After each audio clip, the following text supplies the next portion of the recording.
The hard problem of consciousness is a fascinating and complex subject that invites us to explore the nature of our own experiences and the very essence of being.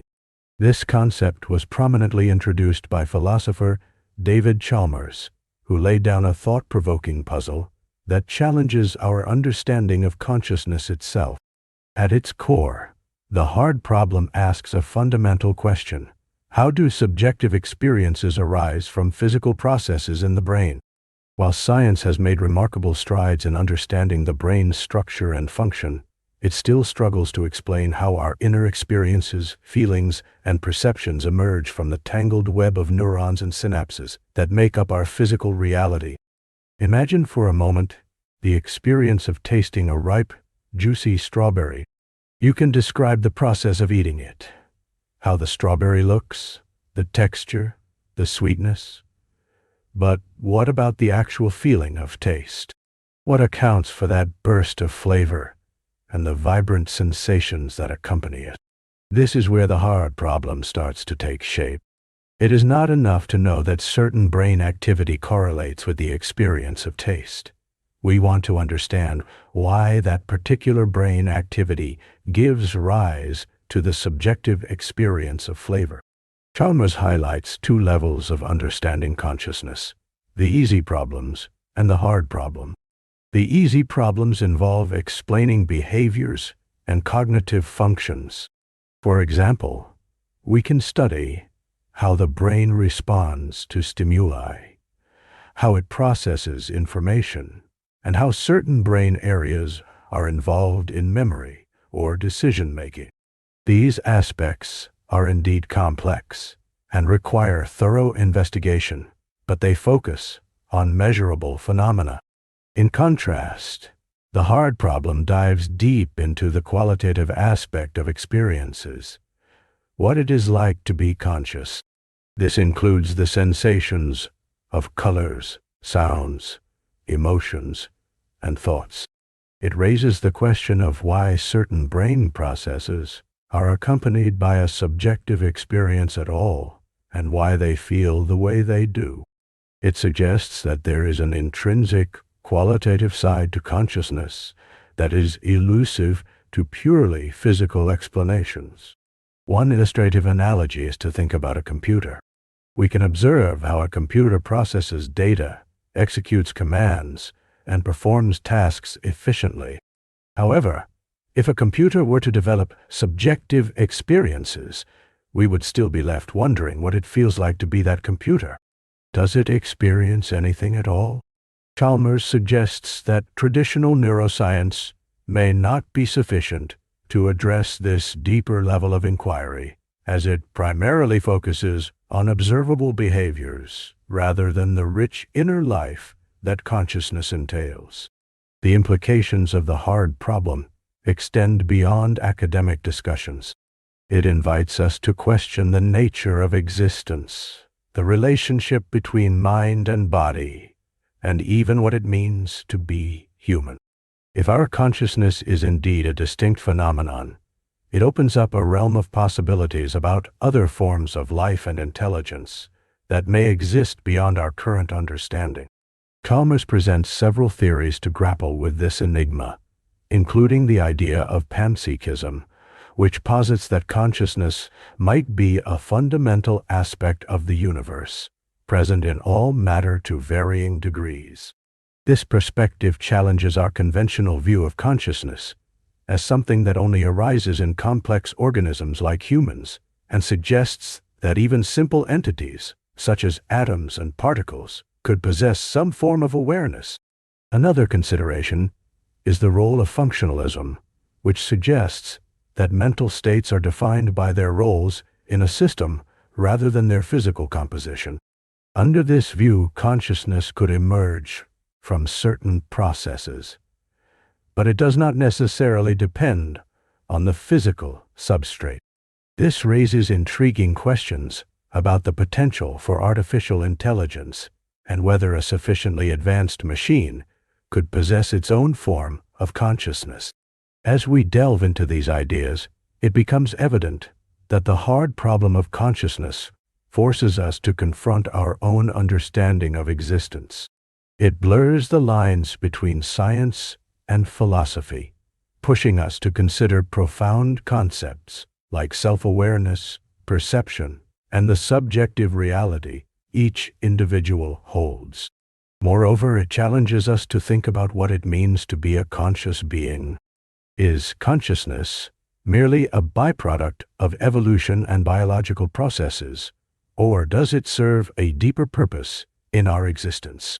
What are the implications for our understanding of life, both human and non-human? The hard problem opens a dialogue about the fundamental nature of reality, encouraging exploration and deeper thinking about our place in the universe. As we contemplate these questions, we realize that the journey toward understanding consciousness invites us into a richer, more profound exploration of the self and our shared experiences. Each inquiry leads us to more questions, enriching our appreciation of the mysterious nature of existence itself.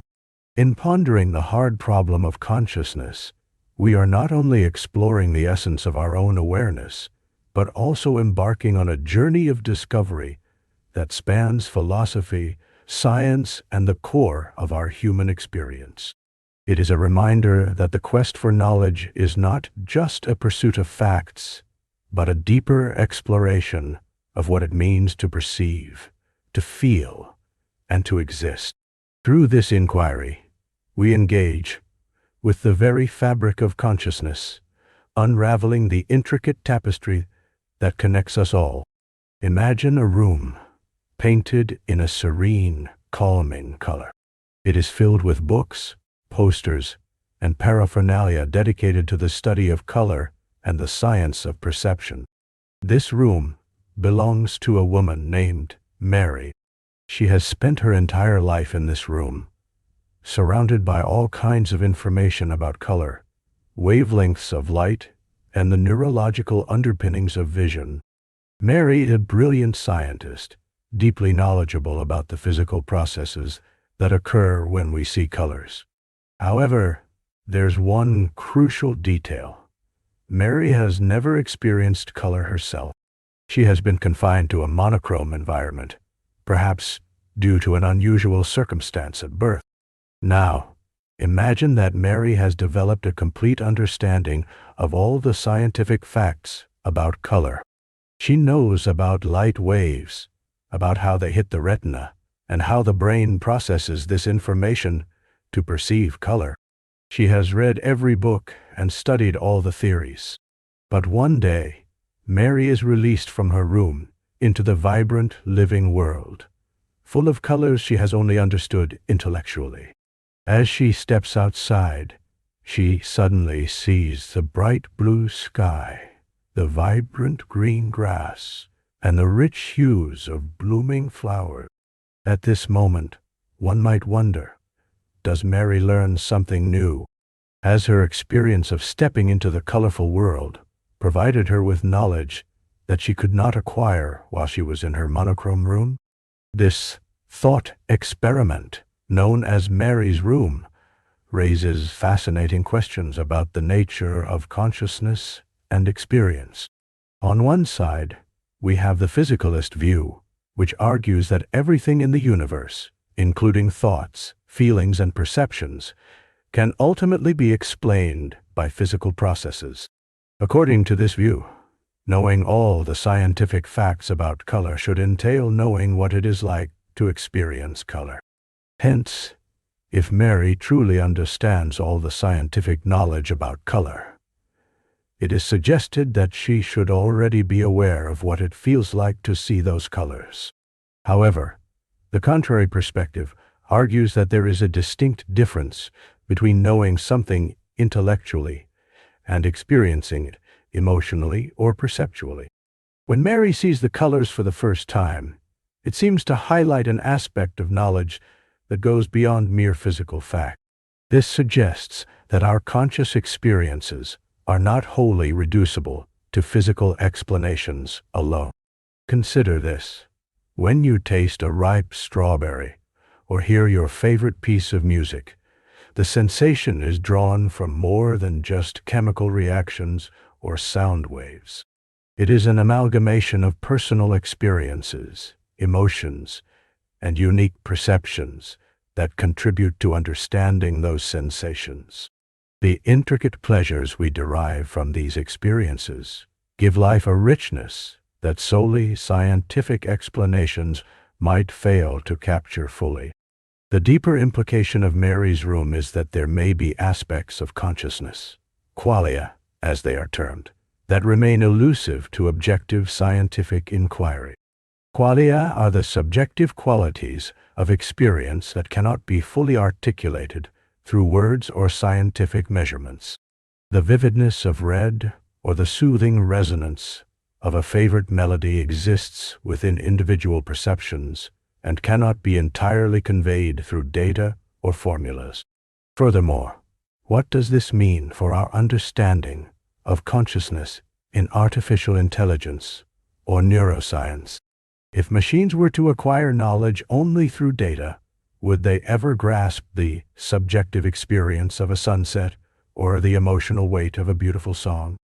This thought experiment invites us to contemplate the limitations of our understanding and the distinction between intellectual knowledge and lived experience. Mary's room compels us to explore further. As she breathes in the vibrant world around her, does her newfound experience lead her to reevaluate her understanding of reality? It is a beautifully complex interaction between knowledge and feeling that persists throughout life, underscoring the duality we often grapple with in various aspects of being human. In facing the nuances of Mary's situation, one might reflect on their journey. Each encounter with the world shapes personal understanding in ways that transcend mere information. Experiences often elicit unfamiliar, profound realizations. Moments can illuminate aspects of life that had been merely theoretical until they are felt.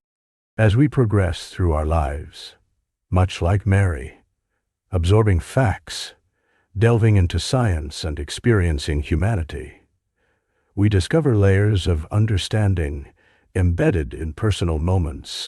In that, perhaps, we find a richer appreciation for the world we inhabit, marked not only by objective truths, but also by subjective experiences that shape who we are. Mary's room, therefore, is not merely a philosophical puzzle. It is an invitation to acknowledge the significance of lived experience in shaping our understanding of deeper truths. As we reflect on this concept, we are reminded that life is as much about what we know as it is about how we feel and perceive the world around us. Each moment provides a chance to experience something new and ripe with wonder, encouraging us not just to gather facts, but to engage with the world in a way that enriches our understanding of consciousness itself.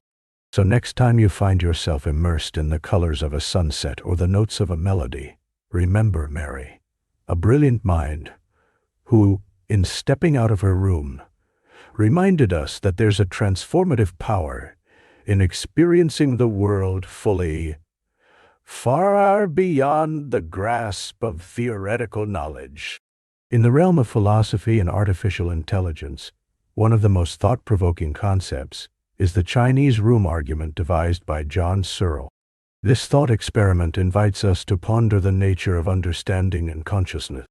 It challenges our perceptions of what it means to comprehend information and whether machines can genuinely grasp meaning or merely simulate understanding.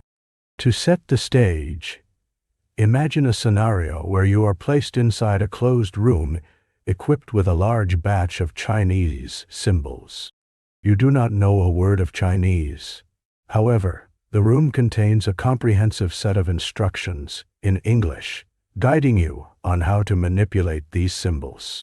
When someone outside the room sends in a series of Chinese characters, you follow the instructions meticulously to produce the correct responses using the symbols you have at your disposal. The person outside the room is unaware of your lack of understanding. They believe they are conversing with someone who fully understands Chinese. This thought experiment highlights a crucial distinction.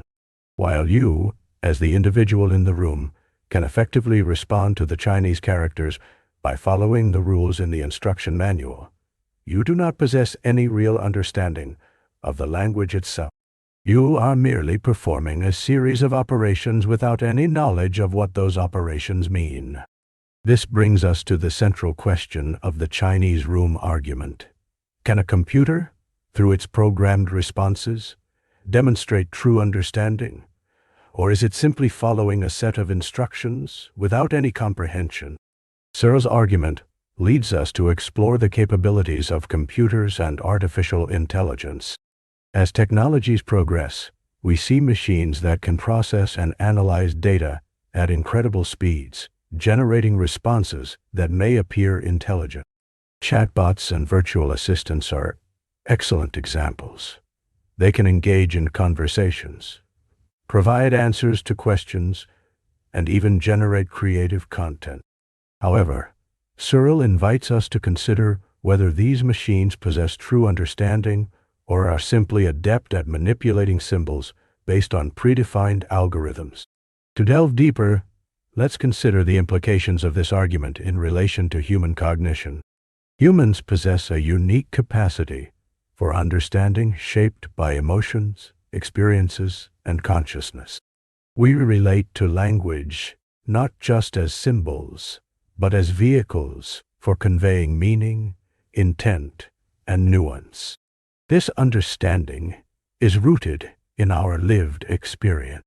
For example, when we say the word love, we evoke a complex range of emotions and associations that go well beyond a simple linguistic definition.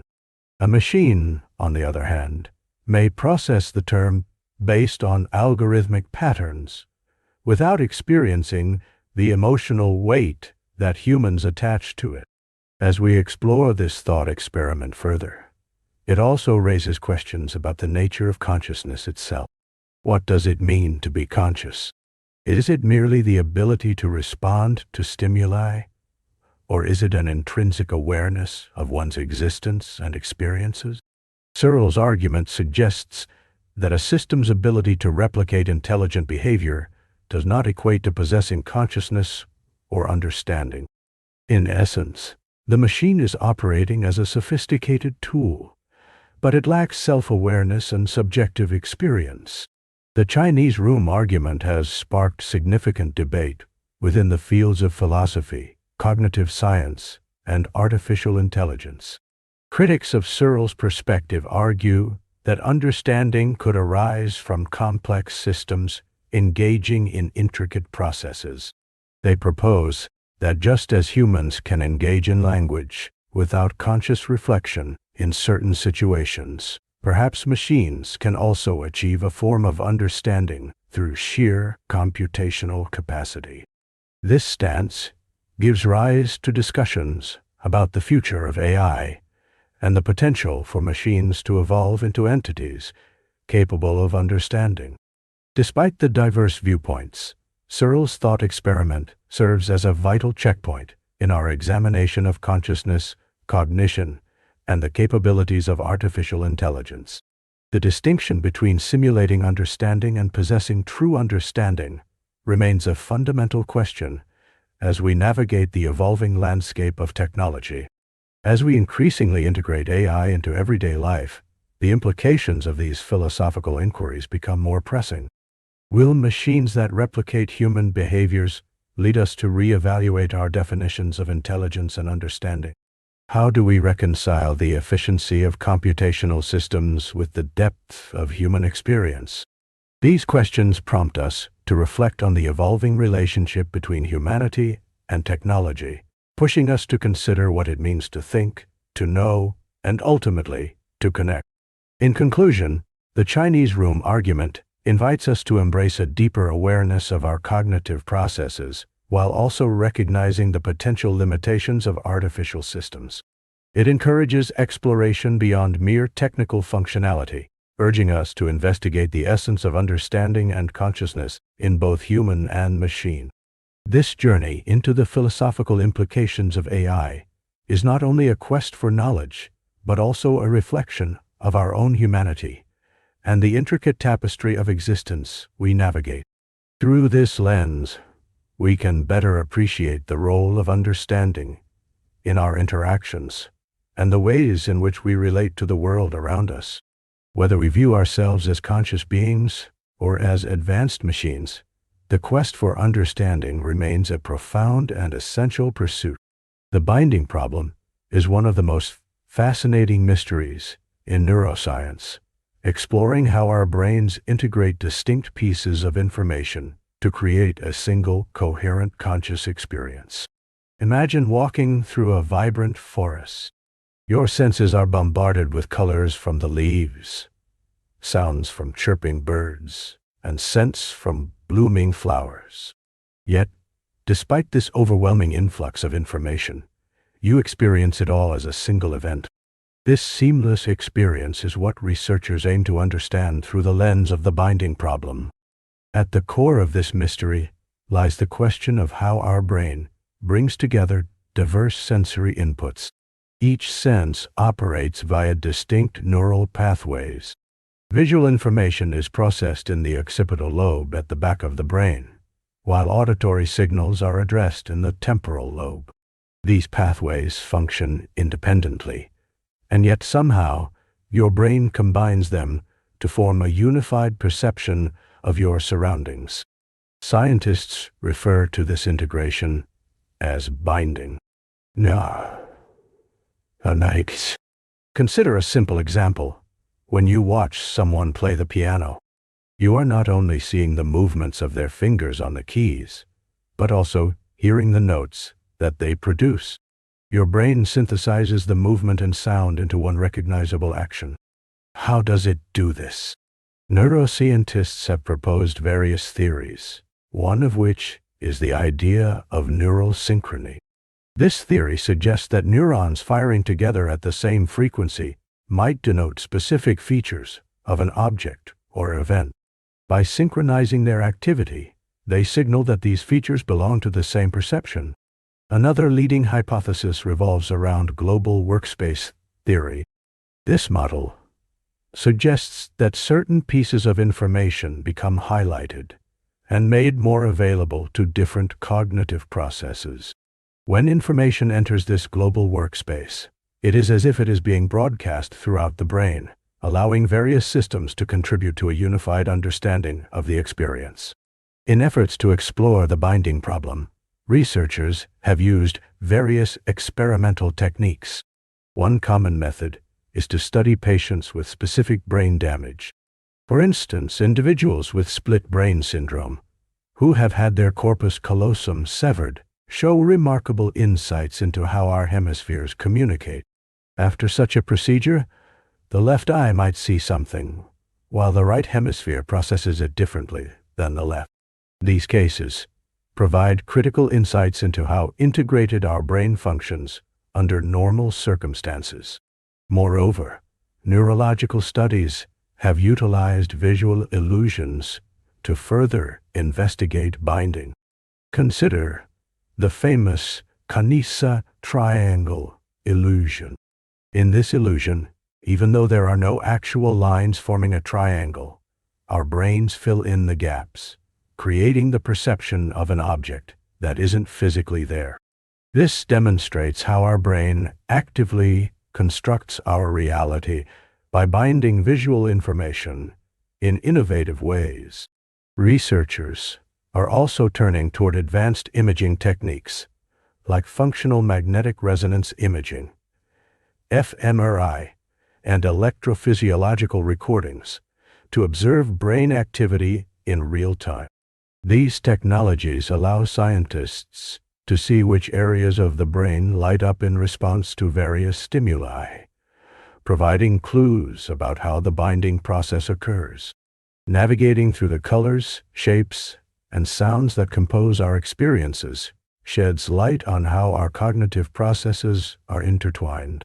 The binding of information is critical, not just for sensory perception, but also for memory and decision-making. Imagine reading a story. You do not merely decode the words on a page, but your mind connects them with emotions, sounds, and prior experiences. This cognitive binding enables a rich understanding of the narrative and can evoke strong feelings. To illustrate further, think about the experience of listening to your favorite song.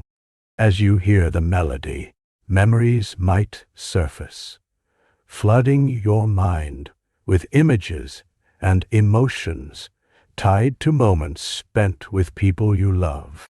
This integration comes from the brain's ability to bind auditory information with emotional and contextual elements, creating a deeply personal experience.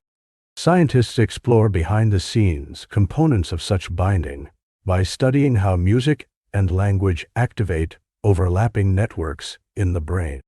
The binding problem poses significant philosophical questions, too. It raises inquiries about the nature of consciousness itself. What does it mean to perceive a unified experience? This mystery ignites various debates around whether consciousness emerges from binding, or if it is an active process created by the neurobiological functions within our brains. This philosophical dance invites contemplation about the essence of human experience and self-awareness. As technology evolves, our understanding of the binding problem continues to deepen. New discoveries may soon offer greater clarity about how the myriad pieces of our sensory world come together in a seamless tapestry of discernment. With each finding, we edge closer to unraveling this intricate web that defines how we perceive our existence. In summary, the binding problem invites us on a journey through the captivating landscape of our cognitive and sensory experiences. By exploring how our brains create a unified perception from diverse sources of information, we uncover the remarkable complexity of consciousness itself. Unraveling this mystery may not only enhance our understanding of the human brain, but also open the door to a richer appreciation of our everyday experiences. Each moment we perceive is a masterclass in neural synchronization, revealing the beautiful intricacies of how we relate to the world around us. Global workspace theory is a fascinating cognitive model that sheds light on the nature of consciousness. Proposed by researchers like Bernard Bars, this theory suggests that our consciousness arises from the dynamic sharing of information across various parts of the brain, much like a stage where various performers can present their talents to an audience. Imagine a theater where different actors represent different cognitive processes. Some actors might portray your sensory perceptions, such as sights and sounds, while others could represent memory or decision-making. In this theater, there is a spotlight that shines on just a few performers at any given moment. This spotlight symbolizes our conscious awareness. When information is illuminated by this spotlight, it becomes easily accessible, allowing us to think about it, analyze it, and eventually respond to it. The significance of this sharing can be likened to a bustling city with many highways. Each highway represents a different neural pathway in our brain, used for transmitting information. Therefore, when various brain regions communicate effectively, they create a rich tapestry of experiences and thoughts, our consciousness. For example, when you see a bright red apple, the visual processing areas of your brain recognize the color and shape, while other regions may access your memories of apples, recalling their taste or where you last saw. The collaborative efforts of these different areas create the complete experience of seeing an apple. One of the key features of global workspace theory is its emphasis on the importance of attention. Just as the spotlight in a theater selects which performance gets the audience's attention, Our brain prioritizes the information that comes into our conscious awareness. In this way, irrelevant details fade into the background, while essential information takes center stage. Imagine you are at a party, and although the room is filled with chatter and laughter, you can focus intently on one particular conversation. This ability to concentrate on specific stimuli, while disregarding others, relies heavily on the global workspace network in your brain. Additionally, the theory explains how our consciousness involves collaboration among different cognitive functions. For instance, when you solve a difficult math problem, various parts of your brain work together. Some areas might retrieve mathematical rules, while others may utilize short-term memory to hold numbers in place. The integration of these functions creates a unified, conscious thought process. This model also helps to clarify why we often feel like we are in control of our thoughts. It suggests that our conscious experience is not a singular entity, but rather a compilation of inputs that have made their way to the global workspace. This concept is intriguing because it implies that much of our cognitive function runs in the background, while only a fraction of our thoughts enter into conscious awareness. This makes our conscious self feel like it has agency, though it is actually orchestrating a wide array of unseen processes. Moreover, global workspace theory aligns closely with various scientific observations about the brain. For example, neuroscience research shows that certain brain regions light up while we engage in conscious thought, indicating heightened activity correlated with our awareness of specific information. Techniques like functional magnetic resonance imaging, fMRI, and electroencephalography, EEG, have been instrumental in illuminating these complex interactions, revealing how the brain operates not as separate compartments, but as a cohesive network, sharing relevant data across regions. An exciting implication of this theory is its potential connection to artificial intelligence and machine learning. By understanding how human consciousness operates through information sharing, researchers are looking to replicate similar processes in AI systems. Concepts of a global workspace in machines could allow AI to process information dynamically, offering a model for creating systems that can navigate complexities and adapt to unexpected challenges.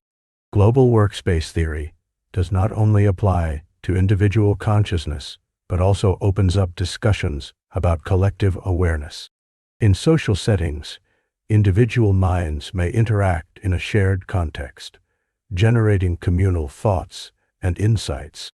For instance, in brainstorming sessions, diverse perspectives come together to form a collective idea that none of the individuals could achieve alone. This idea of a shared workspace mirrors the cognitive processes happening within the brain, but expanded to encompass group dynamics. In summary, global workspace theory presents a compelling narrative about the construction of consciousness. It helps us understand not only how various brain regions collaborate and communicate, but also how we consciously experience the world around us. By illuminating the complex interactions of cognition, attention, and collaborative processes, this theory invites us to ponder the intricacies of our thoughts and perceptions. As scientists continue to explore this theory, they may uncover even more about the elegant symphony that is the human mind. Through this understanding, we can appreciate the astounding capabilities of our brain, continuously working behind the scenes to shape our experiences and interactions in a dynamic, ever-evolving narrative.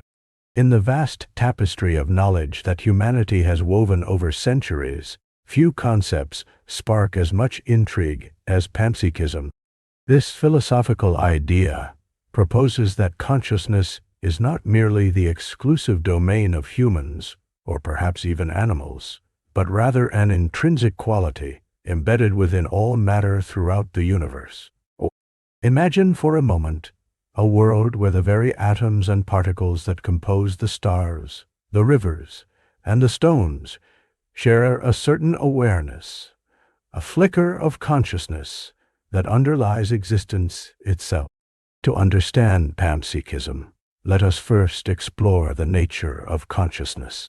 Generally, we regard consciousness as a characteristic of living beings, characterized by the ability to experience perceptions, thoughts, and emotions.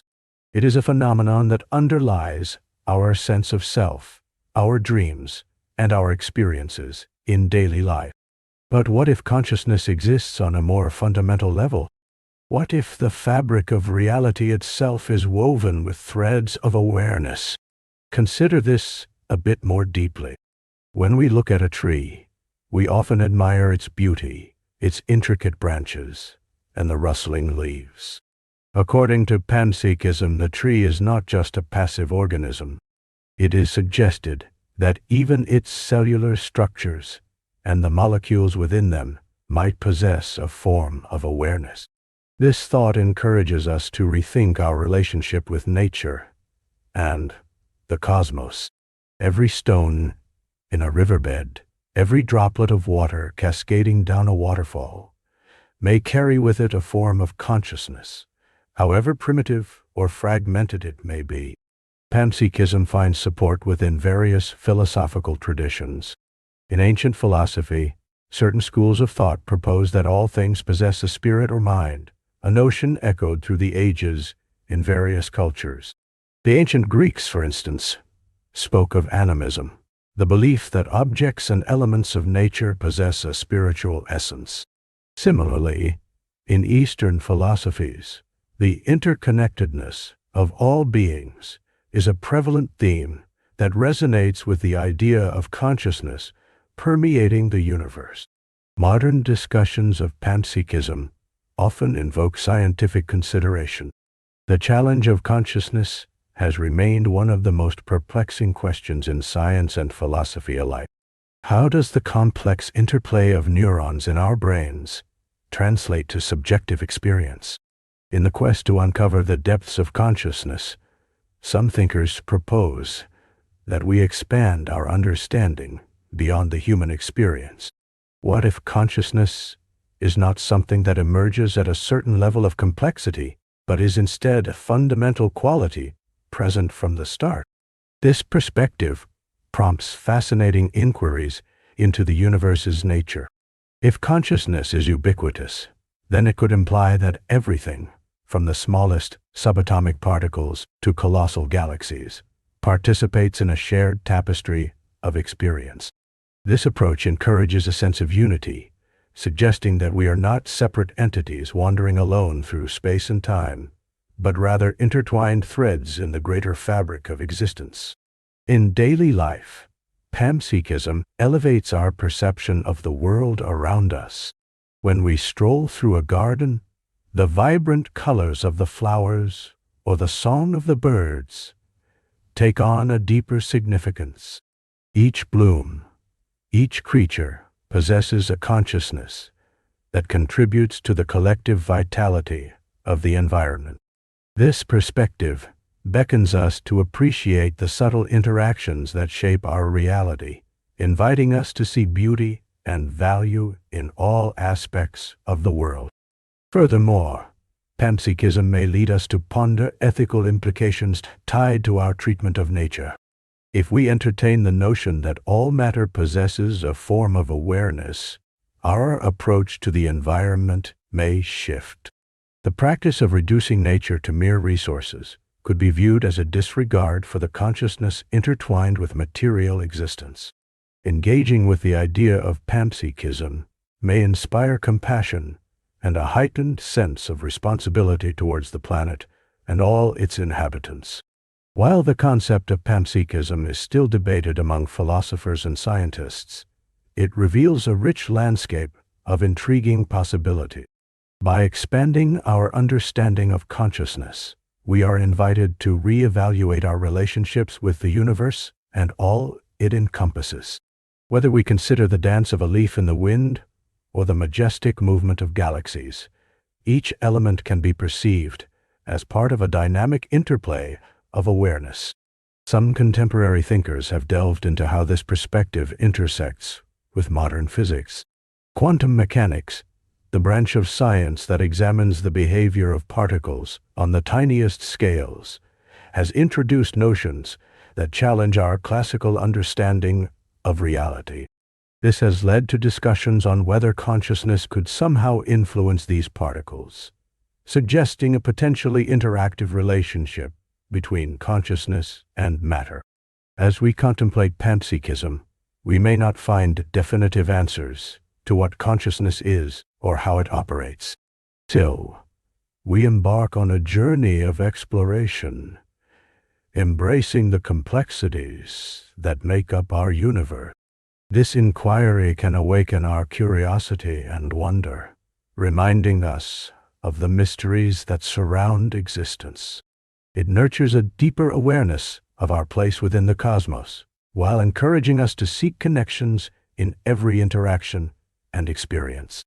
Ultimately, panpsychism invites us to reflect on the world in a new light, one that permeates our understanding with a sense of profound interconnectedness.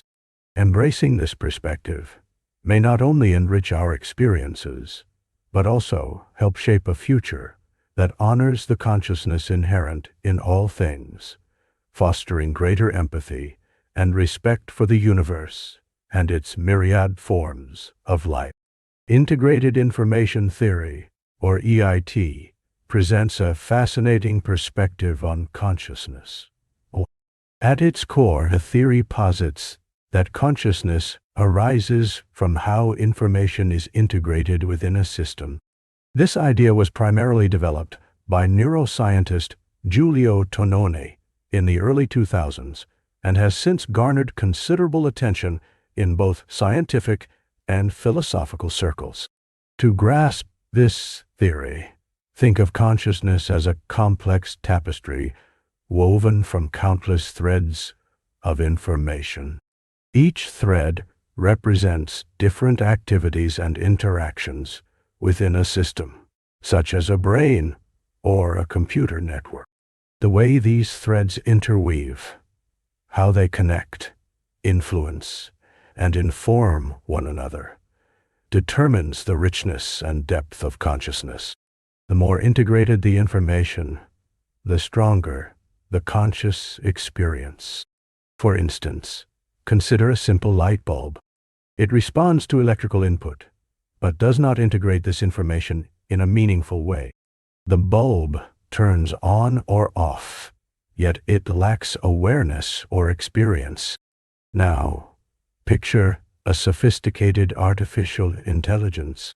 It processes vast amounts of data, learns from experiences, adapts to new information, and displays behavior that seems to reflect understanding. This AI has a higher degree of information integration. According to TT, it would possess a more advanced form of consciousness than the light bulb, though the nature of that consciousness remains a topic of debate. A key element of integrated information theory is the concept of phi. Phi, denoted by the Greek letter U, quantifies the amount of integrated information within a system. A higher phi value suggests a richer, more complex integration of information, which corresponds to a deeper or more nuanced conscious experience. This quantification allows scientists to evaluate various systems, be it a human brain, an animal's nervous system, or even a network of computers, on the basis of their consciousness potential. Imagine two different brain states, one while a person is engaged in a focused task, and another during a dream. The engaged brain integrates information from its surroundings, thoughts, and emotions effectively, leading to a heightened state of awareness. In contrast, during dreaming, the brain may produce vivid scenarios that seem real, reflecting a different type of integration, guided by memories and emotions rather than external stimuli. 2T has implications beyond neuroscience. It challenges us to reconsider the nature of consciousness itself. If consciousness arises from information integration, then could other forms of life possess their own unique experiences of awareness, even if different from human understanding? For example, a highly social organism like an elephant, known for its intelligence and emotional depth, could possess a rich inner life. Similarly, corals and sponges may not hold traditional views of consciousness, yet they exhibit behaviors suggesting they interact with their environments in significant ways. Exploring these questions leads us toward the concept of Panpsychism, the idea that consciousness could be a fundamental feature of the universe, present to varying degrees in all entities, from the complex to the simple. Integrated information theory provides a framework to understand how this might be possible by focusing on degrees of information integration, rather than solely on biological characteristics. Moreover, 2T encourages interdisciplinary collaboration. Scholars from philosophy, computer science, neuroscience, and mathematics come together to dissect the implications of consciousness and its measurement. The dialogue between these various fields enriches our understanding and raises new questions about the nature of experience and the criteria by which we evaluate consciousness. While integrated information theory offers a compelling model for understanding consciousness, it also encounters challenges and criticism. One such challenge is the difficulty of measuring phi in complex systems, particularly living organisms. The delicate balance between simplicity and accuracy in quantifying consciousness remains a significant hurdle for researchers. Furthermore, questions arise regarding the potential limitations of ETT. Critics wonder whether it can entirely account for subjective experiences or the qualitative aspects of consciousness, often referred to as qualia. Despite these debates, integrated information theory fosters a deeper inquiry into consciousness, bridging the gap between subjective experience and objective measurement. It invites us to consider a diverse panorama of consciousness, including that of other species and perhaps even artificial entities, expanding our understanding beyond traditional bounds. The theory serves as a reminder of how intricate and interconnected our perceptions of reality can be, sparking curiosity about what lies at the edges of consciousness and the universe itself. Therefore, as we delve into the mysteries of consciousness, integrated information theory stands as a beacon, illuminating pathways for inquiry into the very essence of awareness. Its exploration could lead us not only to insights about our own conscious experiences, but also to a broader appreciation of the intelligence and awareness present throughout the living world. Through this lens, we can begin to see consciousness not as a unique human trait, but as an evolving phenomenon that connects all forms of life in diverse and remarkable ways. Embracing this perspective allows us to marvel at the intricate dance of information and experience that defines existence within the cosmos. The exploration of consciousness has long fascinated scientists, philosophers, and thinkers across history. Among the most intriguing theories in this field is the quantum consciousness hypothesis, which suggests that quantum mechanics, the fundamental theory in physics that describes how matter and energy behave on the smallest scales, may play a crucial role in the workings of the mind. At its core, the quantum consciousness hypothesis proposes that the mind is not solely a product of classical processes, elements governed by traditional physics, but is deeply intertwined with the strange and counterintuitive rules of quantum mechanics. This connection opens up a world of possibilities regarding how our thoughts, perceptions, and experiences might arise. To understand this hypothesis better, let's first delve into the concept of quantum mechanics. At the quantum level, particles can exist in multiple states at once, a phenomenon known as superposition. Imagine a coin that spins in the air. While it spins, it is both heads and tails simultaneously until it lands. In the quantum realm, particles behave similarly, existing in various states until observed or measured. This fundamental trait challenges our classical understanding of reality and introduces a level of unpredictability and interconnectedness that is hard to grasp. The idea is that if consciousness emerges from these quantum processes, then our thoughts might be a result of these superposition states. Some researchers suggest that our brains may function like quantum computers, where the ability to hold and process multiple possibilities simultaneously allows for the complex and nuanced nature of human thought. This possibility could explain why our minds can entertain abstract concepts, imagine different scenarios, and create new ideas. Another key concept in quantum mechanics is entanglement, which describes how particles can become interconnected in such a way that the state of one particle instantaneously influences the state of another, regardless of the distance separating them. This phenomenon raises intriguing questions about interconnectedness in consciousness. Could our thoughts and experiences not only be shaped by our individual brains, but also influenced by the collective mind? If individual consciousnesses are entangled in some way, the implications for communication, empathy, and shared experience could be profound. The quantum consciousness hypothesis also draws attention to the role of microtubules, structures found in the cells of the brain. Some proponents argue that these tiny components might harbor quantum states that contribute to conscious processes. The idea is that as neuronal signals traverse the brain, they navigate this quantum landscape, potentially facilitating experiences that go beyond mere biological activity. This approach has sparked interest in understanding whether biological systems might possess a unique capacity to harness quantum effects, opening doors to innovative research avenues. Critics of this hypothesis often highlight the complexities and difficulties associated with experimentally probing quantum effects in biological systems.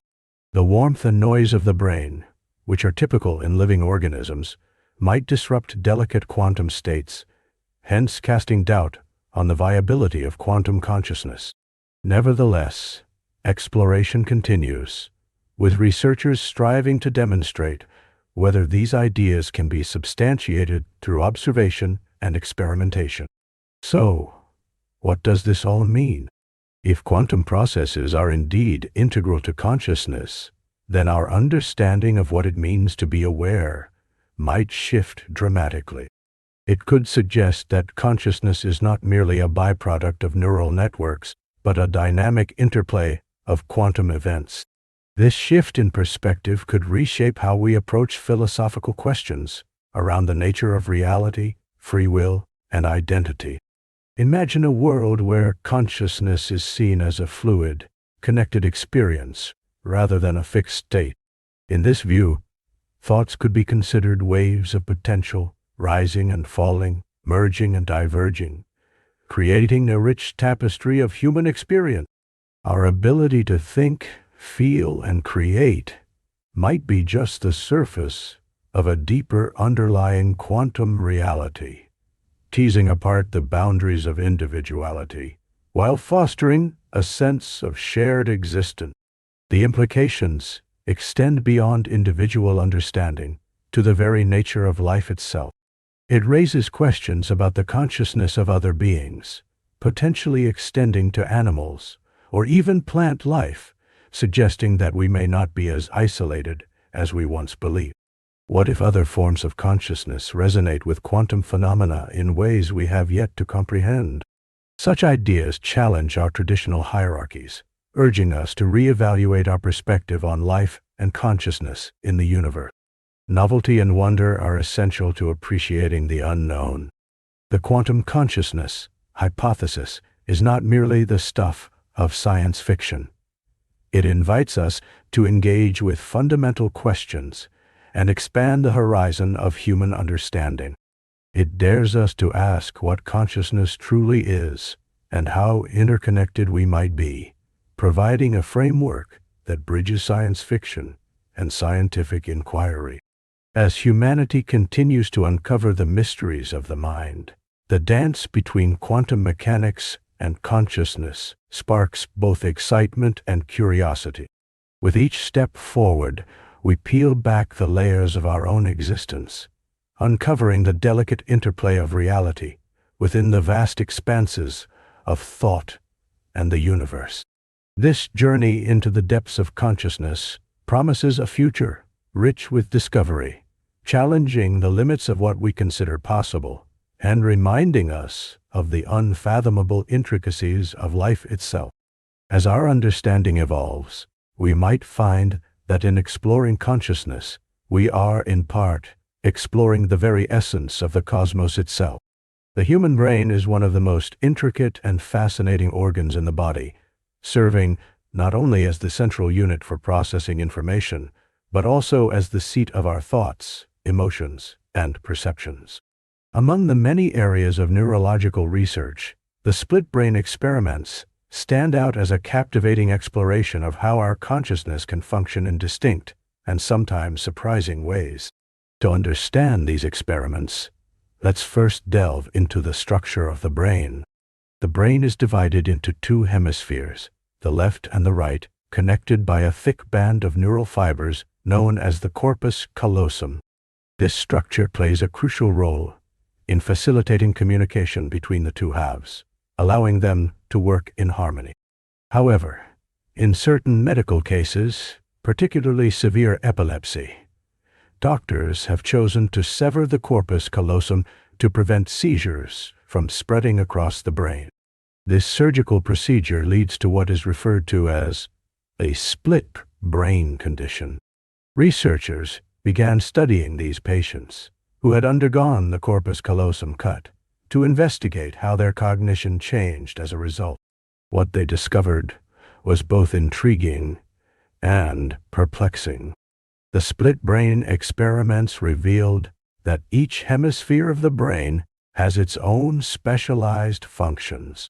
For example, in most right-handed individuals, the left hemisphere is predominantly responsible for language processing, while the right hemisphere is more engaged in visual and spatial tasks. One of the most famous experiments involved showing different images to each hemisphere of the brain. When a patient was asked to look at a visual stimulus, the subject would only see the image in one eye, and, subsequently, it would only be processed by one hemisphere. If an object was presented to the right visual field, it was processed by the left hemisphere, and the patient could verbally identify it. Conversely, if an object was presented to the left visual field, it was processed by the right hemisphere, and the patient could not verbally articulate what they saw. However, when asked to use their left hand to draw or point to the object, they could successfully do so. This dichotomy led to the realization that the two hemispheres can operate independently and may even have competing thoughts or interpretations. For instance, in recent studies, some subjects were shown a picture of a chicken claw to the right hemisphere and a snow scene to the left. When asked to verbalize what they saw, the individuals would only describe the snow scene.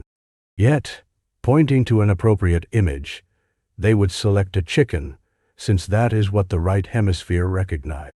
These findings sparked a profound interest in understanding consciousness itself. Were these patients experiencing two different forms of awareness? What does it mean for the self when two distinct perceptions can arise from a singular body? This raises philosophical questions about the nature of identity, as having distinct consciousness could imply multiple selves within a single person. The implications of these studies extend well beyond the realm of neuroscience into psychology and philosophy. The split brain research has challenged our comprehension of the mind. It suggests that perception, cognition, and even decision-making can be more complex than traditionally understood. The brain may operate on two levels simultaneously, each with its unique perspective and priority. As researchers continued exploring the capabilities of each hemisphere, they uncovered unusual phenomena related to emotions and creativity. The right hemisphere, often associated with holistic thinking and artistic skills, displayed heightened activity in emotional recognition and expression. This led to a greater appreciation of how different cognitive processes can interact and influence behaviors. Additionally, many patients exhibited what is known as intermanual conflict, where the two hands would act at odds with each other, leading to amusing or bewildering scenarios, like one hand attempting to button a shirt while the other quickly unbuttons it. This dissonance illustrates how deeply our brains are wired for cooperation. Furthermore, the research has paved the way for advanced studies into dual tasking and cognitive load. Understanding how divided processing works can assist with developing techniques for enhancing learning, memory, and problem-solving abilities. Over the years, the split brain experiments have prompted discussions about the human experience, identity, and the very nature of consciousness. They serve as a reminder of the complex tapestry woven by our neurological wiring, revealing the incredible variability in how we perceive the world and ourselves. In conclusion, the split brain experiments invite us to explore the layered realities of our mind. As we continue to unlock the mysteries within the brain, we gain insight into what it truly means to be human. The interplay between the left and right hemispheres not only deepens our understanding of brain function, but also invites us to reflect on the profound implications of having a mind capable of such rich diversity, giving us glimpses of the extraordinary ways our consciousness can manifest. Each finding reminds us of the intricacies of our individual experiences, forever searching for the essence of who we are. Dreams have fascinated humanity for centuries, weaving a tapestry of mystery and intrigue that spans cultures, ages, and philosophies. Throughout history, people have pondered the meaning of dreams, seeking to understand their messages, symbols, and significance. From ancient civilizations interpreting dreams as divine communication to modern scientists studying brain activity during sleep, the enigma of dreaming captivates our imagination. When we close our eyes at night, we enter a realm where the ordinary rules of reality fade away. This alternate universe is painted with fantastical imagery and surreal narratives, often devoid of logic.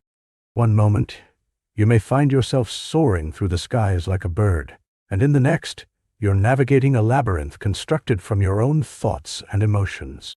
The landscape of dreams is as varied as the individuals who experience them, making each foray into slumber a unique adventure.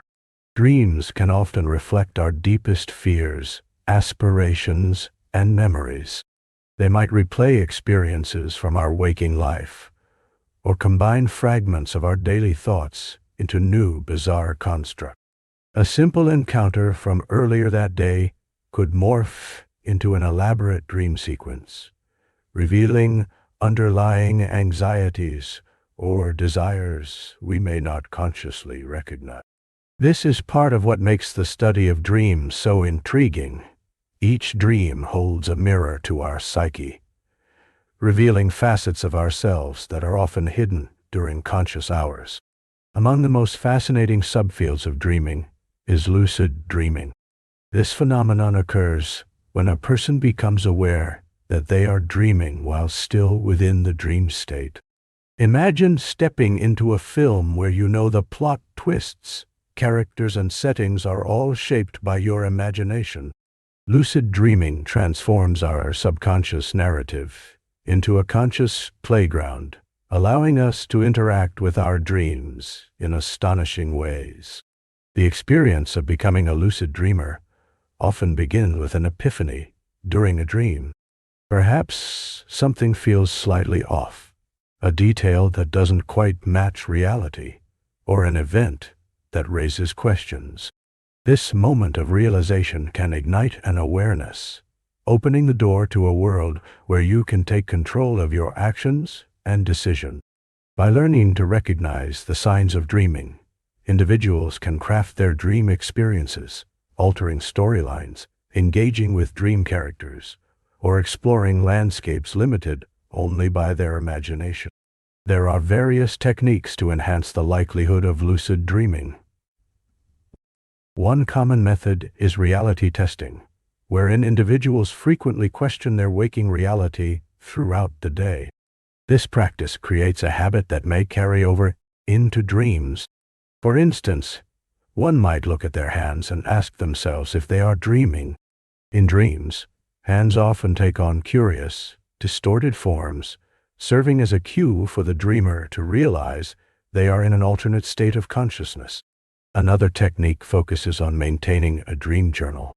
By recording dreams immediately upon waking, one strengthens their memory of dreams and identifies recurring themes or patterns.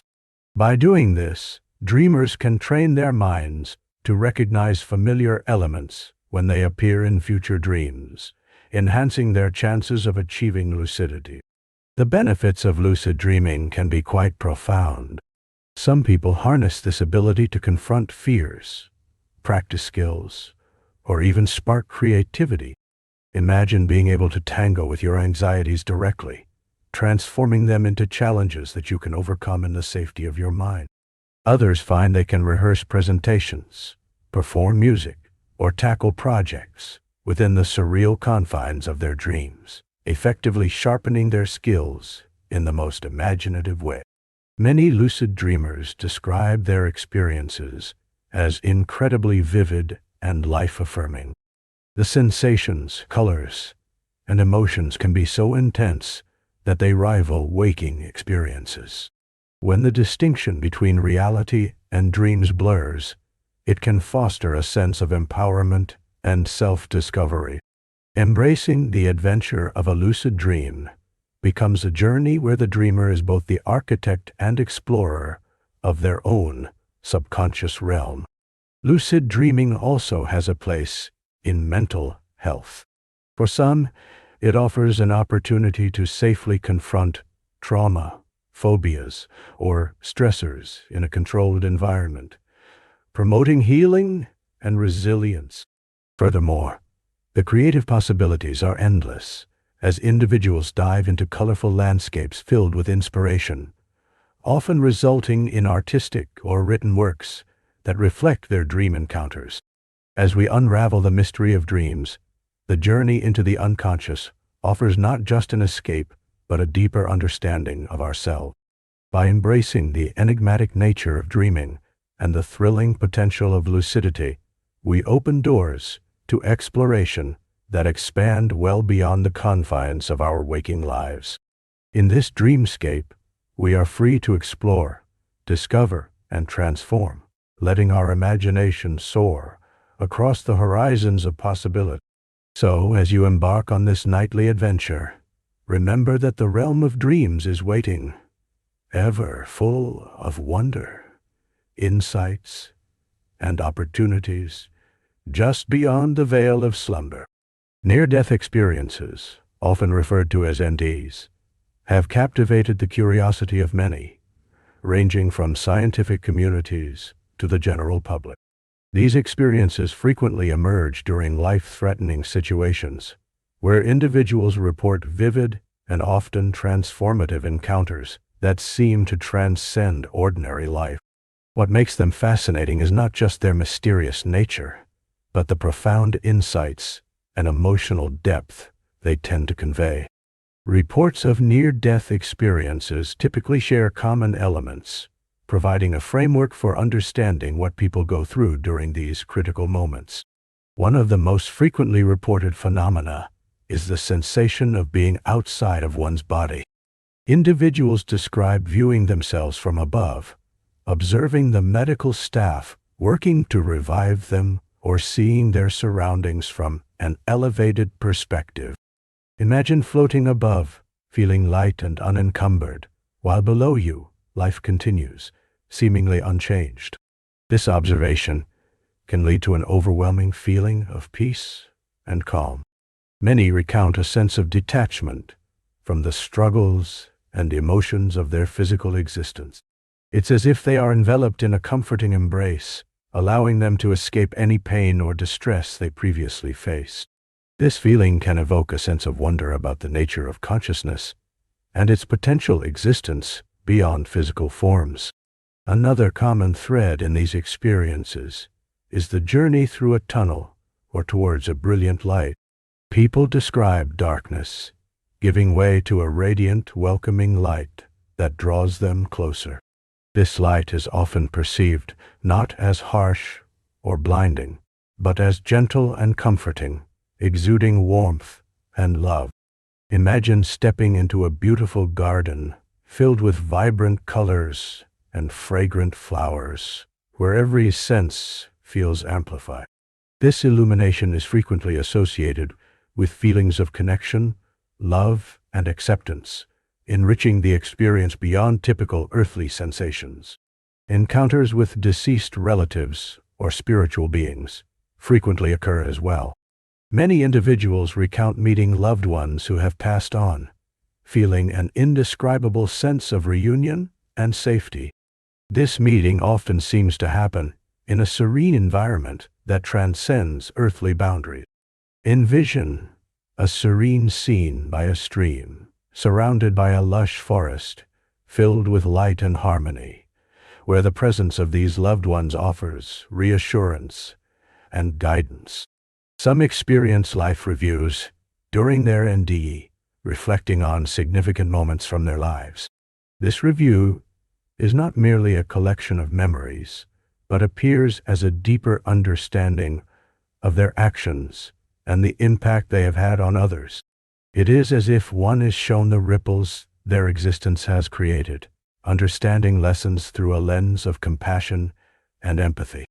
Picture seeing your life as if it were a film, where every choice you made and every life you touched flashes before you, enabling you to grasp the full scope of your journey.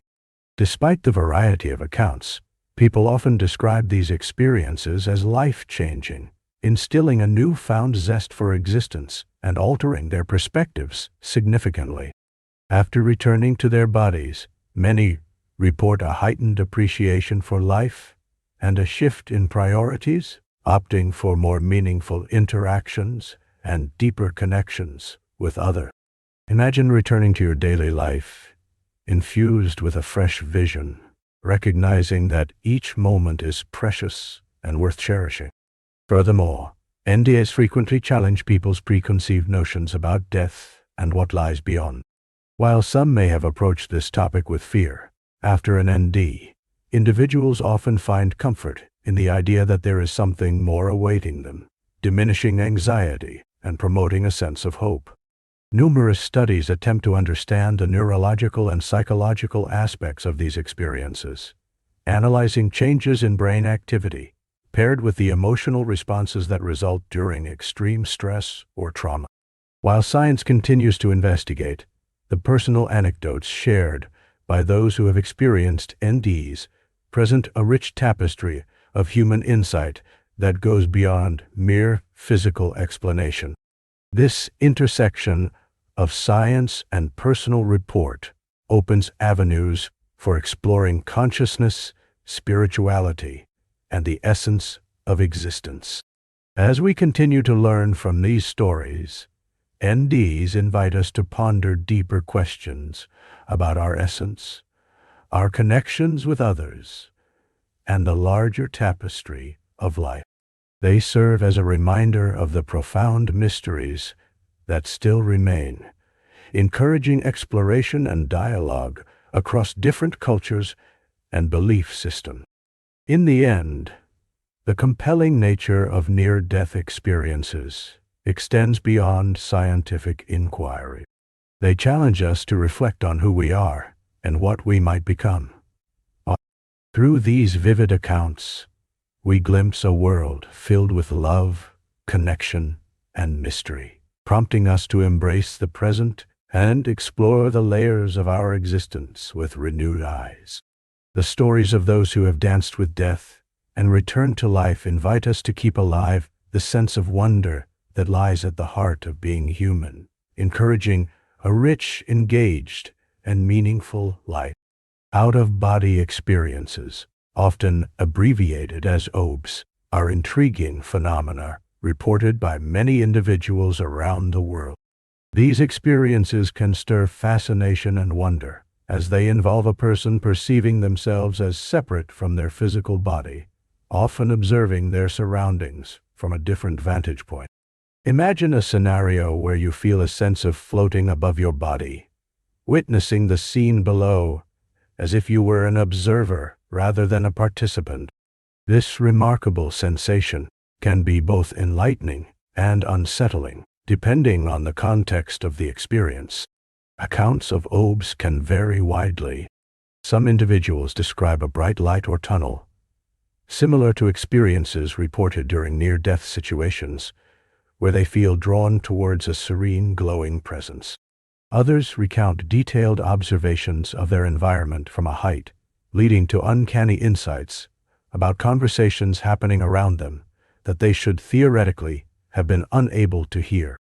It is fascinating how, in these moments, perception seems to transcend physical limits, raising intriguing questions about consciousness itself. Throughout history, cultures have sought to understand such occurrences. Ancient texts and spiritual traditions often describe phenomena resembling OBS, suggesting that this sense of disembodiment is a universal experience. For instance, many Eastern philosophies speak about the concept of the soul or spirit transcending the physical realm, embarking on journeys that reveal deeper truths about existence. Such narratives allow individuals to view their lives from a broader perspective, opening the door to transformative insights. Modern research lends weight to the phenomenon of OBS, too. Some scientists explore the neural correlates of these experiences, seeking to identify the brain's role in generating such vivid sensations. Certain studies suggest that OBS can be induced through various means, such as sleep deprivation, sensory overload, or the stimulation of specific brain regions. These investigations showcase how the brain can create compelling experiences that challenge our understanding of mind and body. They encourage us to think about consciousness as a complex interplay that may not be fully contained within our physical form. Interestingly, OBS are not limited to any specific demographic. People from all walks of life, regardless of age, culture, or belief system, have reported such experiences. The emotional impact can be profound. Many describe feelings of peace, clarity, or enhanced connection to the universe. This sense of detachment can foster a broader philosophical contemplation about the nature of existence, prompting questions about the self and consciousness. Is our identity solely tied to our physical body, or is there something deeper?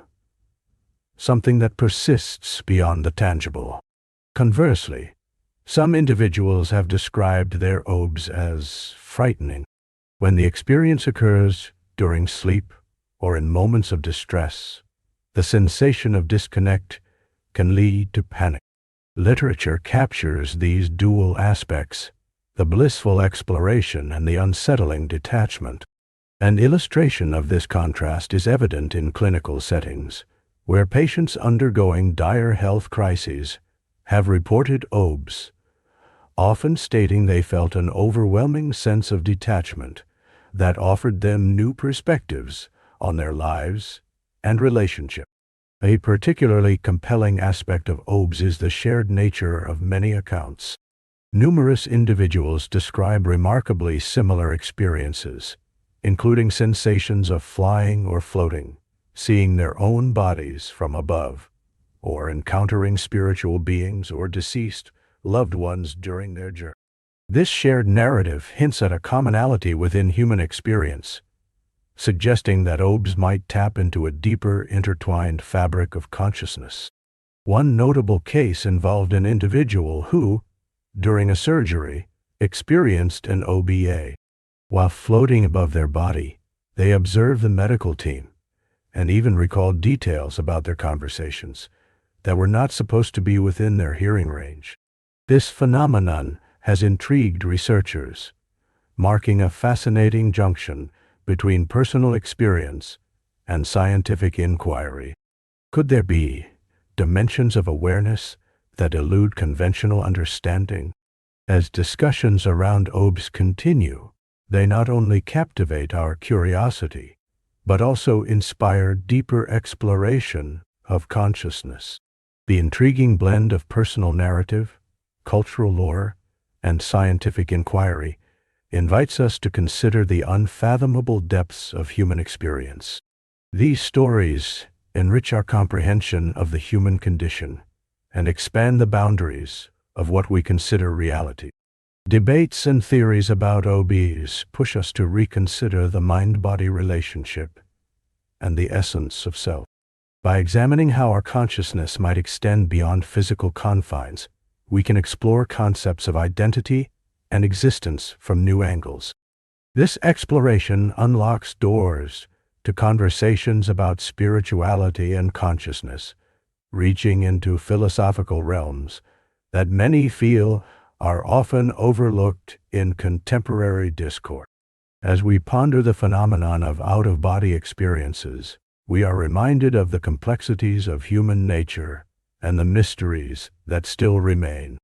Whether these experiences are understood as neurological responses, spiritual explorations, or a blend of both, they undeniably offer a window into the vast possibilities of consciousness and individuality, reminding us of the profound interconnection we have with the world around us.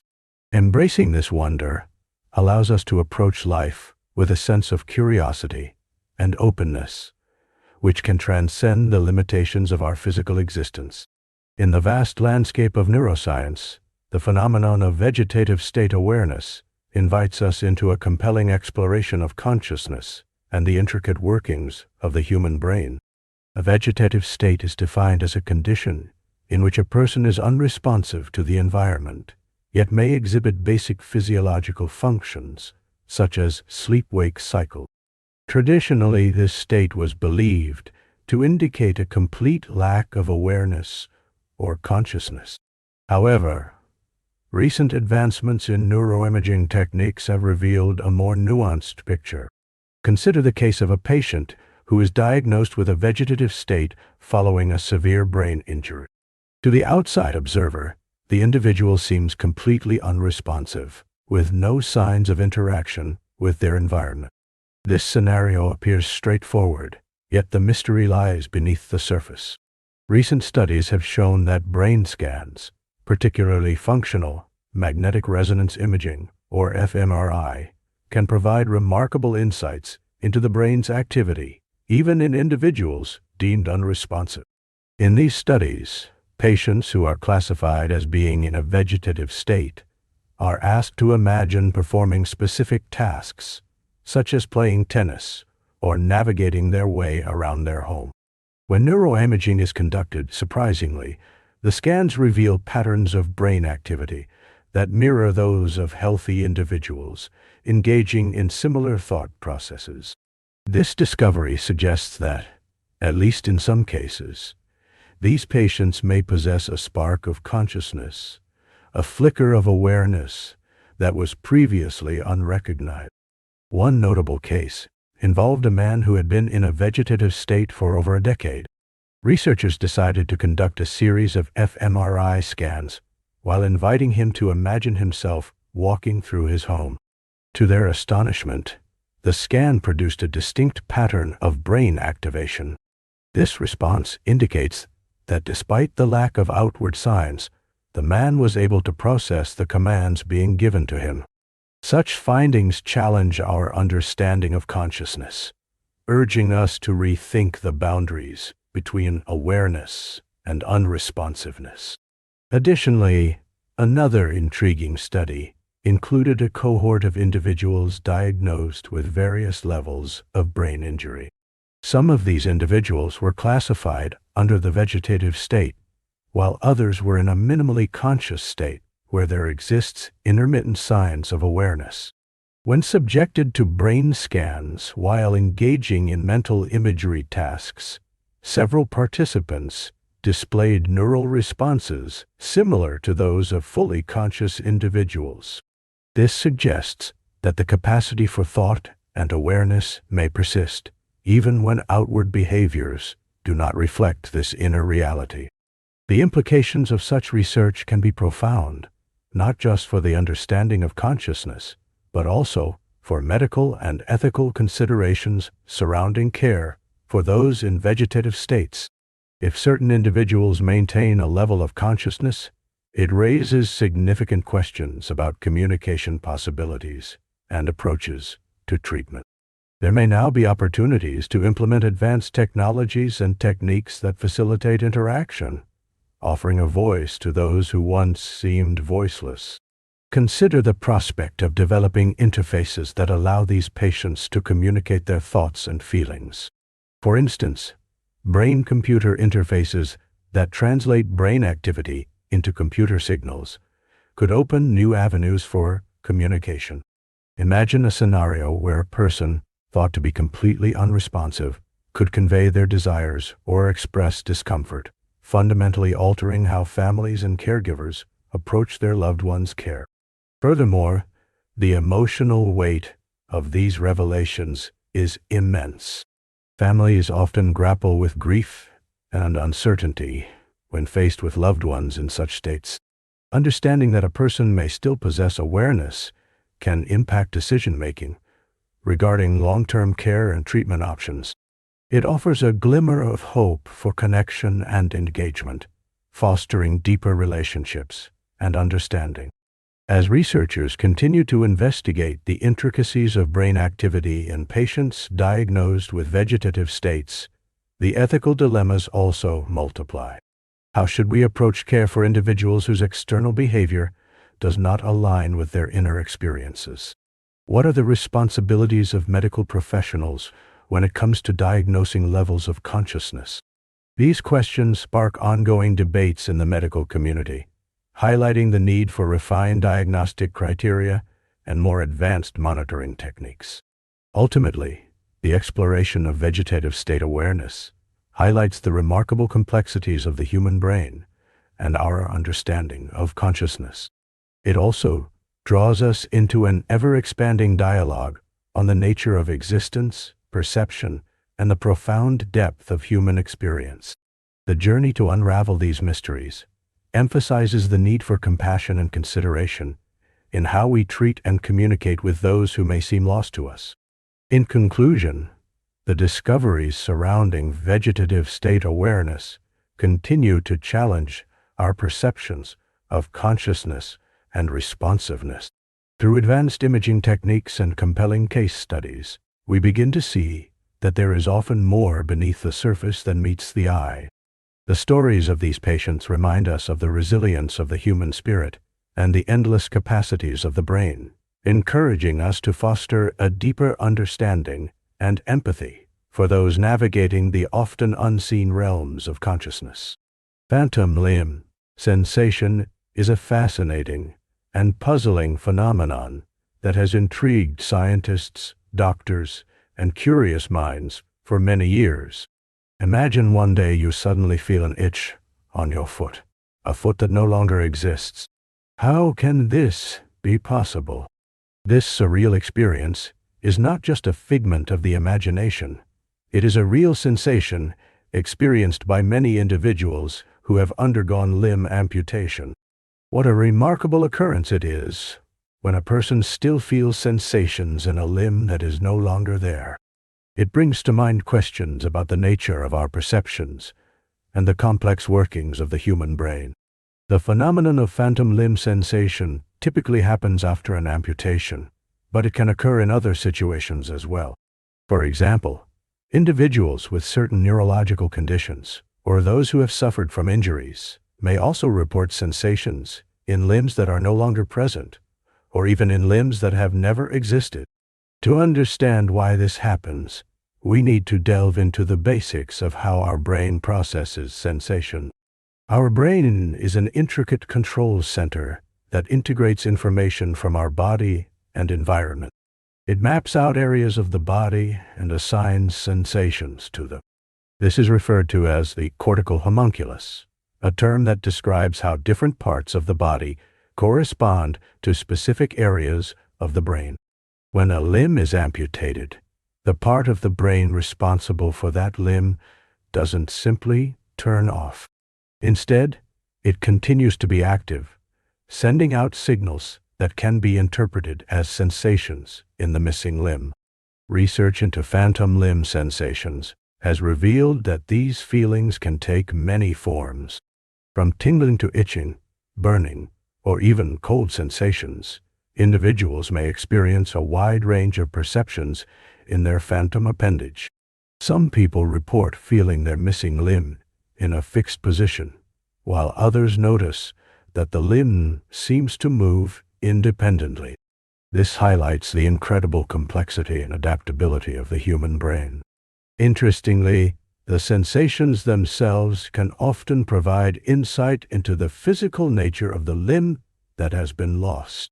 For instance, some individuals may feel pain in their phantom limb, known as phantom pain, which is distinct from anything physical. This pain can sometimes be severe and debilitating.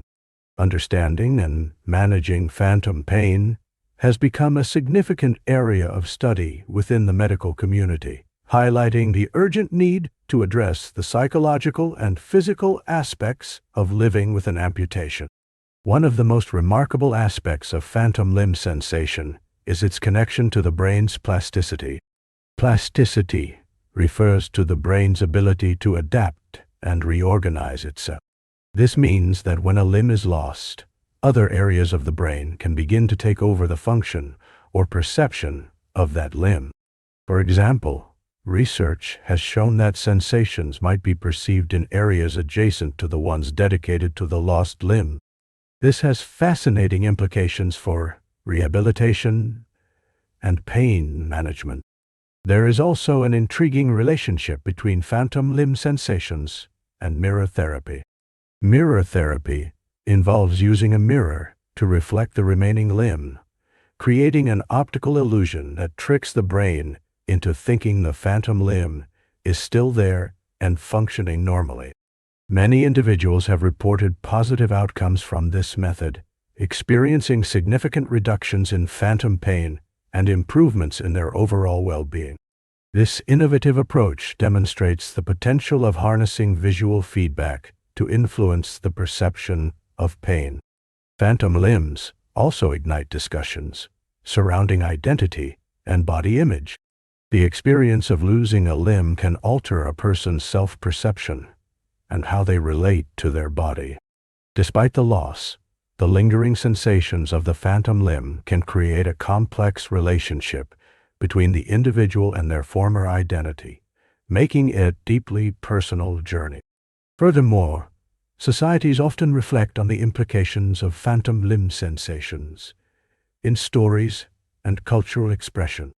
Art, literature, and films are filled with allusions to loss and the phantom-like feelings that can accompany it.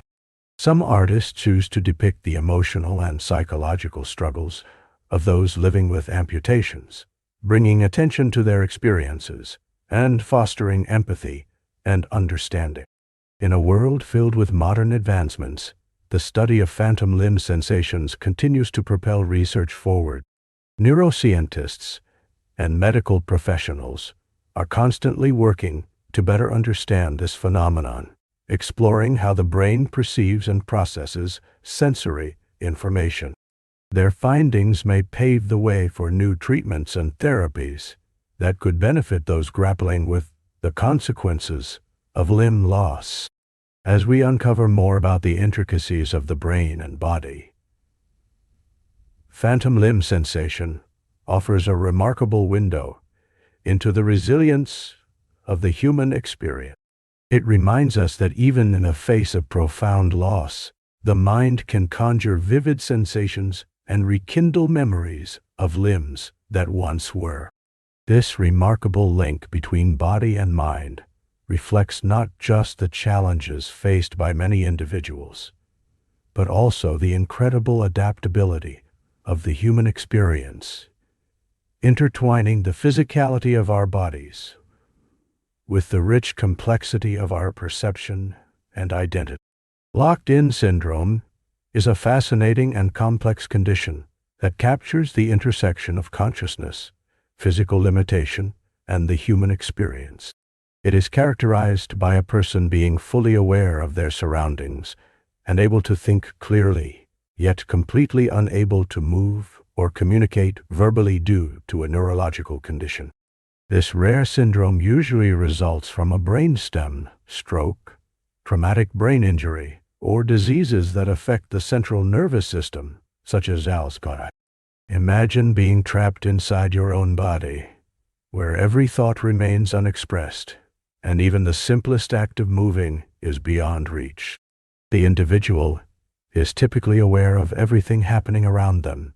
They can hear and understand conversations, and are usually aware of their own condition and challenges. This awareness creates an intense sense of frustration as they desire to interact with the world, but cannot do so through conventional means. Despite the overwhelming struggles, many people with locked-in syndrome find ways to communicate. They may rely on eye movements or blinking to convey their thoughts. Advances in technology have offered incredible tools that allow individuals to express themselves through specialized computers that track eye movements. These systems enable individuals to select letters on a screen, thus enabling them to form words and sentences. This transformative technology highlights the resilience of the human spirit and the potential for connection, even in the face of tremendous challenges. Locked-in syndrome is often misunderstood, leading to misconceptions about the person's cognitive abilities. While the body may not respond, the mind remains intact and active. Many individuals maintain their personality, memories, and identities, making them no different from anyone else in their thoughts and feelings. This unique situation raises profound questions about communication, dignity, and the essence of what it means to be human. The experience of living with locked-in syndrome varies from person to person. For some, the onset may be sudden, such as after a stroke, while others might develop the condition gradually due to degenerative diseases. The emotional landscape of someone with this syndrome can be complex and filled with both moments of hope and despair. Some individuals work tirelessly to adapt to their new reality and find joy in small victories, like mastering a new method of communication. Family members and caregivers also play a crucial role in the lives of those experiencing locked-in syndrome. Their support can be invaluable, providing not only physical care, but also emotional reassurance. Together, they navigate the challenges of daily life, fostering connection and understanding. Many families become advocates for their loved ones, raising awareness about the condition and pushing for research into better treatment options and assistive technologies. Research into locked-in syndrome is ongoing, with scientists exploring various aspects of the condition, including how brain activity correlates with consciousness.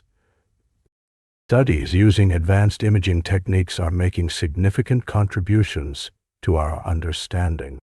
This research can not only elucidate the mechanisms behind locked-in syndrome, but also lead to breakthroughs applicable to other neurological conditions.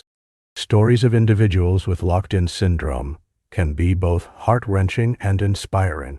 Some have published books or given lectures using eye-tracking technology, sharing their journeys and providing insight into their experiences.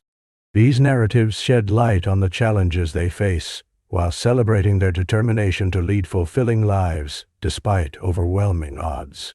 Moreover, the condition has been depicted in various forms of media, drawing attention to its complexities and the realities faced by those living with it. Movies, documentaries, and literature, exploring the themes of communication, identity, and survival, resonate with audiences, prompting deeper reflection on disability and the human condition. As society becomes more aware of locked-in syndrome, the importance of inclusion and accessibility comes to the forefront. More efforts are being directed toward creating environments where individuals with this syndrome can thrive and participate in everyday activities. This focus on inclusivity fosters a greater understanding and compassion within communities, encouraging people to look beyond physical limitations and appreciate the rich inner lives that everyone possesses. The conversations surrounding locked-in syndrome can also ignite discussions on consciousness and what it means to be alive.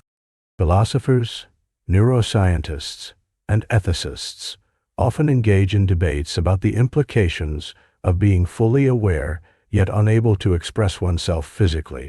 These discussions delve into profound concepts regarding autonomy, identity, and the meaning of life, captivating those who ponder the depths of human existence. In conclusion, locked-in syndrome serves as a powerful reminder of the complexities of human life and the spirit's resilience. It challenges our perceptions and encourages us to value communication in all its forms. By fostering understanding and compassion, society can create a more inclusive world where individuals, regardless of their circumstances, are seen and heard. This rare condition exemplifies the enduring strength of the human spirit and invites us to consider the narratives of those who live within it. As we continue to learn more about locked-in syndrome, we not only honor those who experience it, but also enrich our own understanding of consciousness, communication, and connection. The nature of consciousness has puzzled thinkers for centuries, and one of the most intriguing perspectives on this topic comes from philosopher David Chalmers. He has drawn attention not only to the complexities of consciousness itself, but also to what he refers to as the meta-problem of consciousness. This meta-problem dives deeper into our intuitive sense that consciousness is shrouded in mystery and seeks to explore why we feel that way in the first place. Imagine you are gazing at a beautiful sunset. The colors blend harmoniously, and in that moment, you feel a profound sense of awe. This experience is quintessentially conscious. It is vivid, immediate, and uniquely personal. But why does it feel so mysterious? Why does it leave us with more questions than answers? This is fundamentally what the meta-problem of consciousness seeks to address. Chalmers argues that the mystery of consciousness stems from our perceptions and the language we use to describe our experiences. We often grapple with questions like, what is it like to be conscious? Or, how does subjective experience arise from physical processes? These questions are not merely philosophical puzzles. They reflect a deeper issue about our understanding of the mind and our approach to physics, neuroscience, and even artificial intelligence. Take the distinction between easy problems and hard problems, a framework introduced by Chalmers. The easy problems involve figuring out how our brain processes information and responds to stimuli. For example, when you touch something hot, your body reflexively pulls away. Scientists can study and explain these processes with relative ease. However, the hard problem lies in understanding how and why we have any subjective experiences at all. Why does the information processing in our brains translate into the rich inner life of thoughts and feelings? Chalmers suggests that we need to scrutinize our intuition about consciousness. Why do we perceive it as an inherently complex and mysterious phenomenon? One reason might be that consciousness feels fundamentally different from many other experiences. The taste of chocolate, the sound of music, or the sight of the ocean are external stimuli we can all relate to. But the essence of consciousness, the feeling of being, of experiencing, feels solitary and intimate. This individual perspective makes it challenging to communicate and convey the full richness of our conscious experience to others. In discussing the meta-problem, Chalmers invites us to consider how our language shapes our understanding of consciousness. Words and symbols carry immense power, influencing not only how we describe our experiences, but the ways we conceptualize them. For instance, when we say someone is self-aware, we invoke a whole series of ideas about identity and cognition. But what does it really mean to be self-aware? We often rely on metaphors and analogies to bring clarity, but these can also obscure the essence of what consciousness truly is. Moreover, the cultural and historical context plays a significant role in framing our perception of consciousness.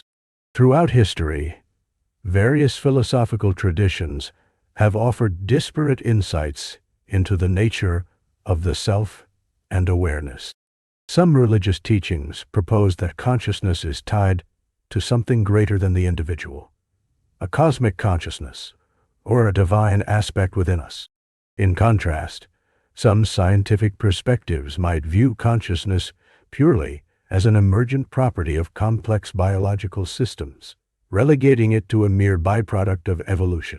As we delve into Chalmers' meta-problem, we can begin to see how our cognitive biases and societal narratives contribute to the sense of mystery surrounding consciousness. The human mind has an astounding capacity for curiosity and introspection, which propels us to seek answers to profound questions. Yet, the answers often lead us back to more questions.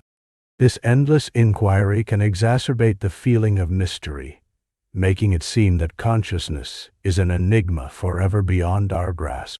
The implications of understanding this meta-problem are manifold. If we can articulate why consciousness feels mysterious, we might be better equipped to tackle its complexities. For instance, as technology advances, we find ourselves questioning if artificial intelligences can achieve a form of consciousness. This question hinges on our understanding of consciousness itself. By breaking down the meta-problem, we can critically assess our definitions of awareness and intentionality. In summary, Timothy Chalmers' exploration of the meta-problem of consciousness provides a nuanced framework for understanding our inherent sense of the mysterious nature of consciousness. By examining the language we use and our cognitive biases, as well as the evolution of cultural narratives, we can begin to peel back the layers of this profound phenomenon. As curiosity continues to drive our exploration of consciousness, we may find that addressing the meta-problem is a vital step toward unlocking the depths of our own experiences and our place in the universe. Animal consciousness is a fascinating and complex topic that has generated significant debate among scientists, philosophers, and animal welfare advocates. Central to this discussion is the question of whether, and to what extent, non-human animals experience consciousness similar to humans. Consciousness is often understood as the awareness of oneself and the environment, encompassing thoughts, emotions, perceptions, and experiences. One of the primary arguments for animal consciousness is the observable behavior of many species. For instance, dogs display a wide range of emotions, from joy when playing to anxiety during thunderstorms. Their keen ability to read human emotions further suggests a level of awareness. Similarly, elephants have shown signs of mourning, demonstrating an understanding of loss. When an elephant encounters the bones of a deceased herd member, it has been observed to behave with a noticeable change in demeanor, indicating a connection that goes beyond instinctive reaction. Moreover, studies on primates, such as chimpanzees and bonobos, reveal their sophisticated social intelligence. These animals use tools, exhibit complex social structures, and demonstrate advanced problem-solving skills. In one famous experiment, a group of chimpanzees was presented with a problem where they needed to work together to retrieve food. The near-human-like cooperation and strategic planning emphasize cognitive abilities that hint at an underlying consciousness. Neuroscience also plays a pivotal role in understanding animal consciousness. Researchers have pinpointed certain brain structures and networks that are believed to be associated with conscious experience. For example, the presence of a neocortex, which is heavily involved in higher-order brain functions in mammals, is an indicator of potential conscious awareness. Animals like dolphins and elephants possess large neocortices and show signs of complex thought processes. Further research involves the concept of mirror self-recognition, which tests an animal's ability to recognize itself in a mirror as a sign of self-awareness. Famous subjects of this experiment include great apes, dolphins, and magpies. In the mirror test, animals that exhibit self-recognition are thought to possess a level of consciousness that allows them to understand their own existence and place in the world. The ability to recognize oneself suggests a degree of self-awareness that many animals exhibit, challenging the notion that self-consciousness is a trait exclusive to humans. Yet, the debate continues, as defining consciousness remains a challenge. There are varying perspectives on what constitutes consciousness and how it can be scientifically measured. Some argue that consciousness is a spectrum, with different species exhibiting varying levels at different stages. This perspective opens the door to understanding animal consciousness in more nuanced ways, recognizing that many animals may experience the world with a rich tapestry of awareness, albeit different from ours.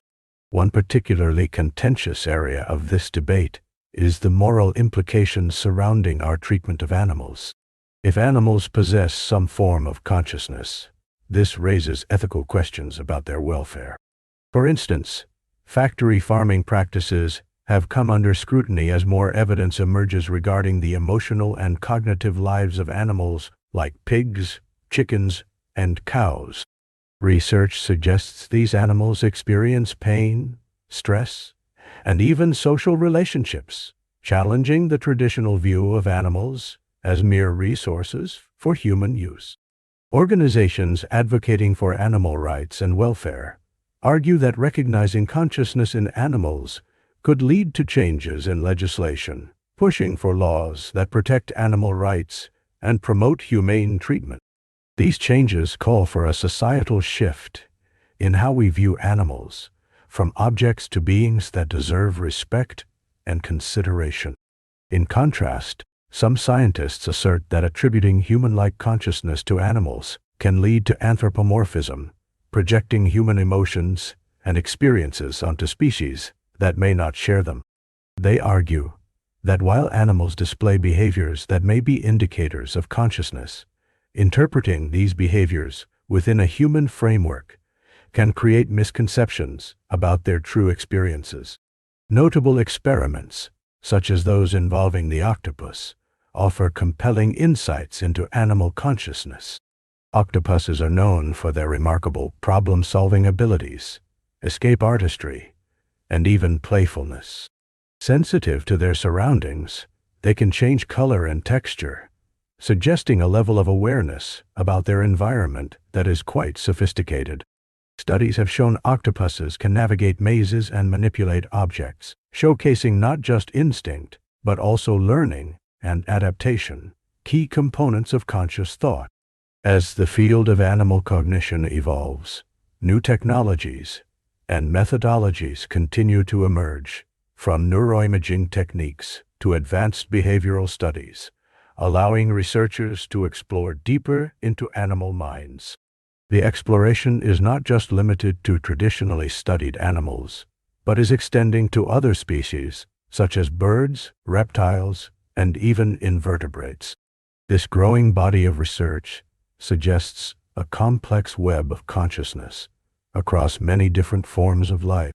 It is crucial to approach this subject with both curiosity and respect, recognizing that our understanding of consciousness is still evolving. As we continue to study and learn from animals, the lines demarcating consciousness, intelligence, and emotional depth may blur, leading to a broader appreciation of the rich lives that non-human animals lead. In conclusion, while significant progress has been made in understanding animal consciousness, much remains to be uncovered. Through compassionate inquiry and dedicated research, we are uncovering a world where animals possess more awareness and emotion than previously thought. This exploration not only shapes our understanding of other species, but also encourages us to reflect on our responsibilities towards them and the world we share. Embracing this knowledge can foster a greater sense of empathy and respect for all living beings. Blindsight is a fascinating cognitive phenomenon that delves into the intricacies of the human brain and its relationship with perception.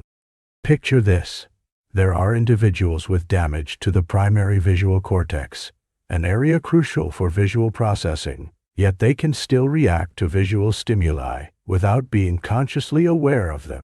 This intriguing condition opens a window into how our brains process information and interact with the world around us. Imagine walking into a room, and despite having your eyes closed, you can still detect the movement of an object passing by.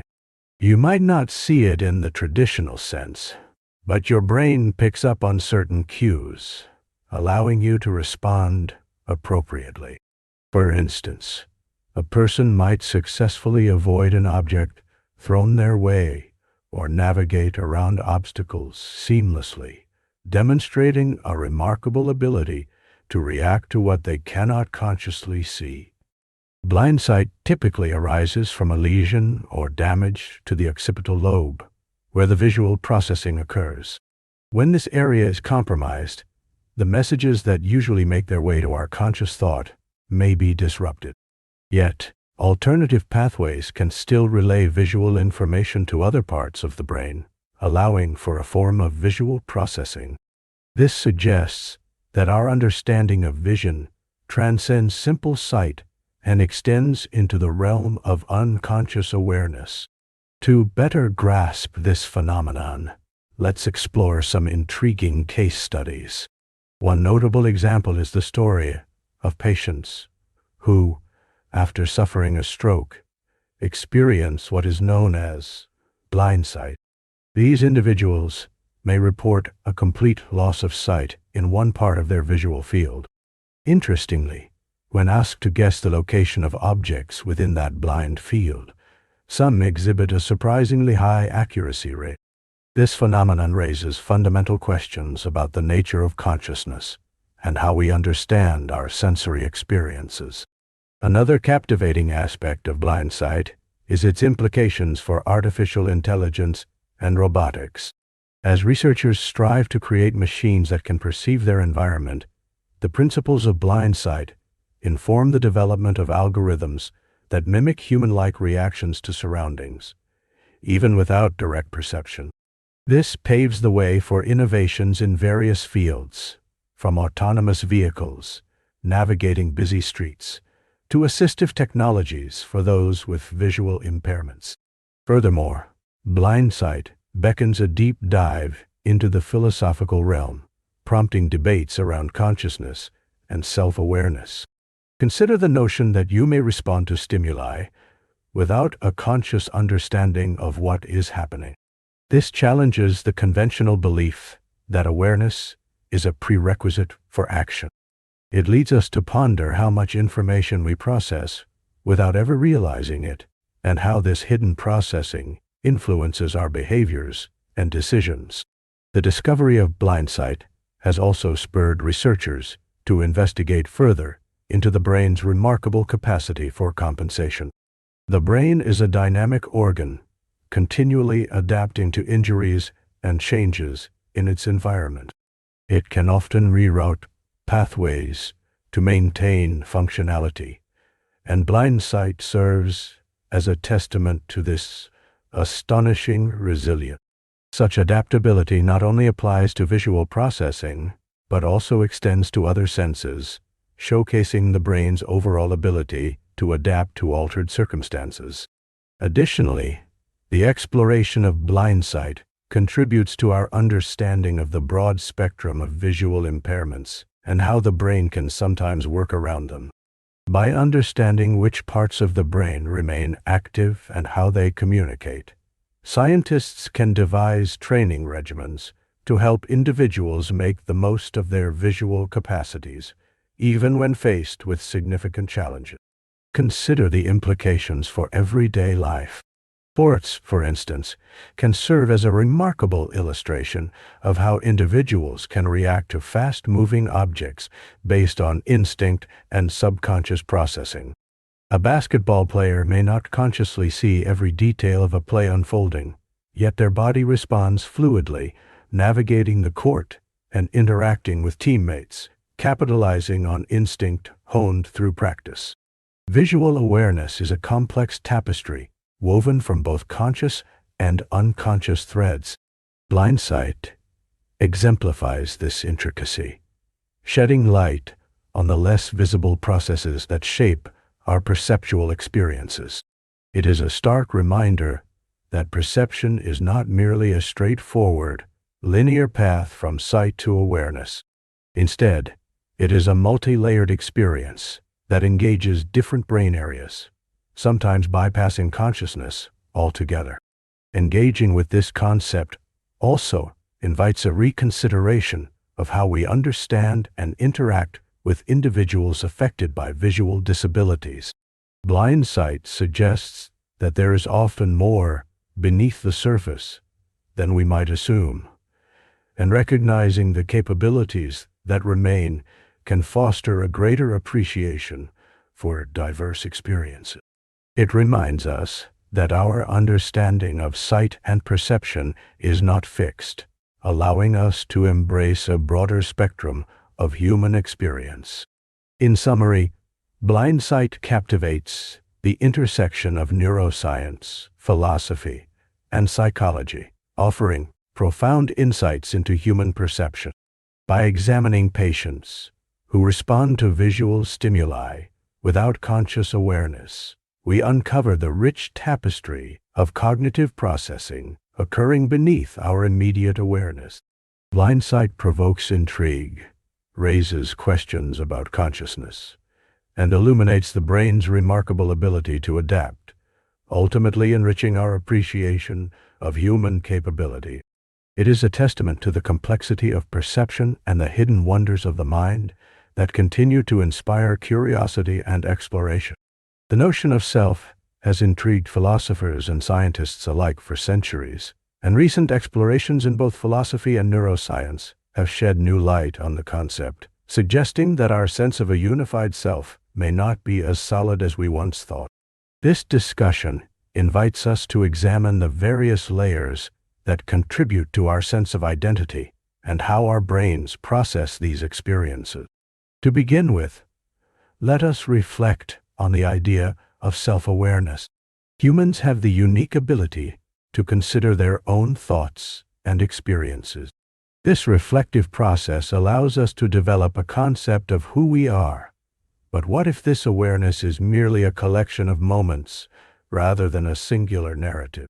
When you experience a moment of joy, for example, That feeling may seem like an integral part of your identity. However, upon deeper examination, you may notice that this feeling arises from a multitude of factors: your environment, your thoughts, your past experiences, and even your interactions with others. Philosophers such as David Hume have posited that the self is nothing more than a bundle of perceptions. Hume suggested that when we introspect, we do not find a singular entity called self, but rather a stream of thoughts, sensations, and feelings that create the illusion of a cohesive identity. This perspective leads to a compelling question. What if our perception of having a unified self is synthesized by the brain rather than being a given reality? Neuroscience supports this philosophical viewpoint by highlighting that what we consider to be our self is a pattern created by brain activity. Neuroimaging studies have revealed that various regions of the brain collaborate to construct our sense of identity. For instance, when you hear your name, specific brain regions become active, indicating that your self-recognition is a dynamic process rather than a static feature. Our memories, emotions, and sensory perceptions all interweave to fabricate the narrative we perceive as me. Consider the nature of memory. Our memories are not fixed. Rather, each time we recall an event, our brain reconstructs it, influenced by our current emotional state, new information, and even suggestions from others. As a result, our understanding of past experiences shifts over time, and this malleability can challenge the rigidity of our self-perception. You may recall an event differently than someone who shared the same experience, and this variance makes one realize that personal identity is not an unchanging essence, but rather a fluid tapestry. Furthermore, attention plays a critical role in shaping our self-concept. The mind's ability to focus on certain thoughts or feelings while suppressing others means that what we perceive and how we perceive ourselves can change dramatically from moment to moment. When you concentrate on a task at hand, you may feel a disconnect from other aspects of your identity, leading you to momentarily forget other facets of yourself. This suggests that the feeling of having a unified self may be an ephemeral experience, contingent on the flow of attention. From a neurological standpoint, the concept of the default mode network presents an intriguing view of self-representation. The default mode network is a collection of brain regions that become active when we are at rest and engaged in self-referential thoughts, such as daydreaming or reflecting on our past. It represents the brain's activity when it is focused inward rather than outward. While this network facilitates our identity formation, it also emphasizes how much our understanding of self is deeply intertwined with internal thought processes rather than external realities. Moreover, varying states of consciousness can further challenge our perception of self. Altered states, induced by meditation or psychedelics, can blur the boundaries of identity, leading individuals to feel a loss of self in the traditional sense of the word. This phenomenon invites reflection on how much of our identity is tethered to the everyday experience of ego. In moments of heightened awareness, many report feeling interconnected with the world around them, suggesting that the boundaries of self may indeed be flexible and dependent on situational factors, rather than sculpted from a singular, fixed essence. Cultural influences also play a significant role in how we construct our identities. Different cultures have varying practices and beliefs about selfhood. For instance, in collectivist societies, the sense of self is often viewed in relation to the group rather than as an individual entity. As a result, the idea of self appears as a more fluid construct, molded by social context. This cultural lens intensifies the notion that selfhood might be more of an illusion, shaped by relationships and societal expectations rather than an intrinsic quality. As we navigate through these philosophical and neuroscientific explorations, it becomes increasingly clear that the self may be a complex interplay of perceptions, experiences, and cognitive processes rather than a definitive, unified entity. The concept suggests a more nuanced understanding of identity and invites us to embrace the ambiguity and diversity that exists within ourselves. Ultimately, the inquiry into the nature of self can lead to a deeper understanding of our humanity, prompting questions that resonate with each of us. What comprises your essence? How do your thoughts and experiences shape your identity? As we delve into these inquiries, we can celebrate the richness of our existence, even if the path leading to self-understanding is paved with illusions. The quest for self-awareness may reveal that we are indeed a collage of moments, feelings, and thoughts, constantly evolving and interwoven with the world around us. Anesthesia awareness is a fascinating subject that many people may not have thought about. It involves rare instances where patients find themselves conscious during surgery, despite being under general anesthesia. This phenomenon has intrigued medical professionals and researchers for years, creating an unknown world of experiences and emotions.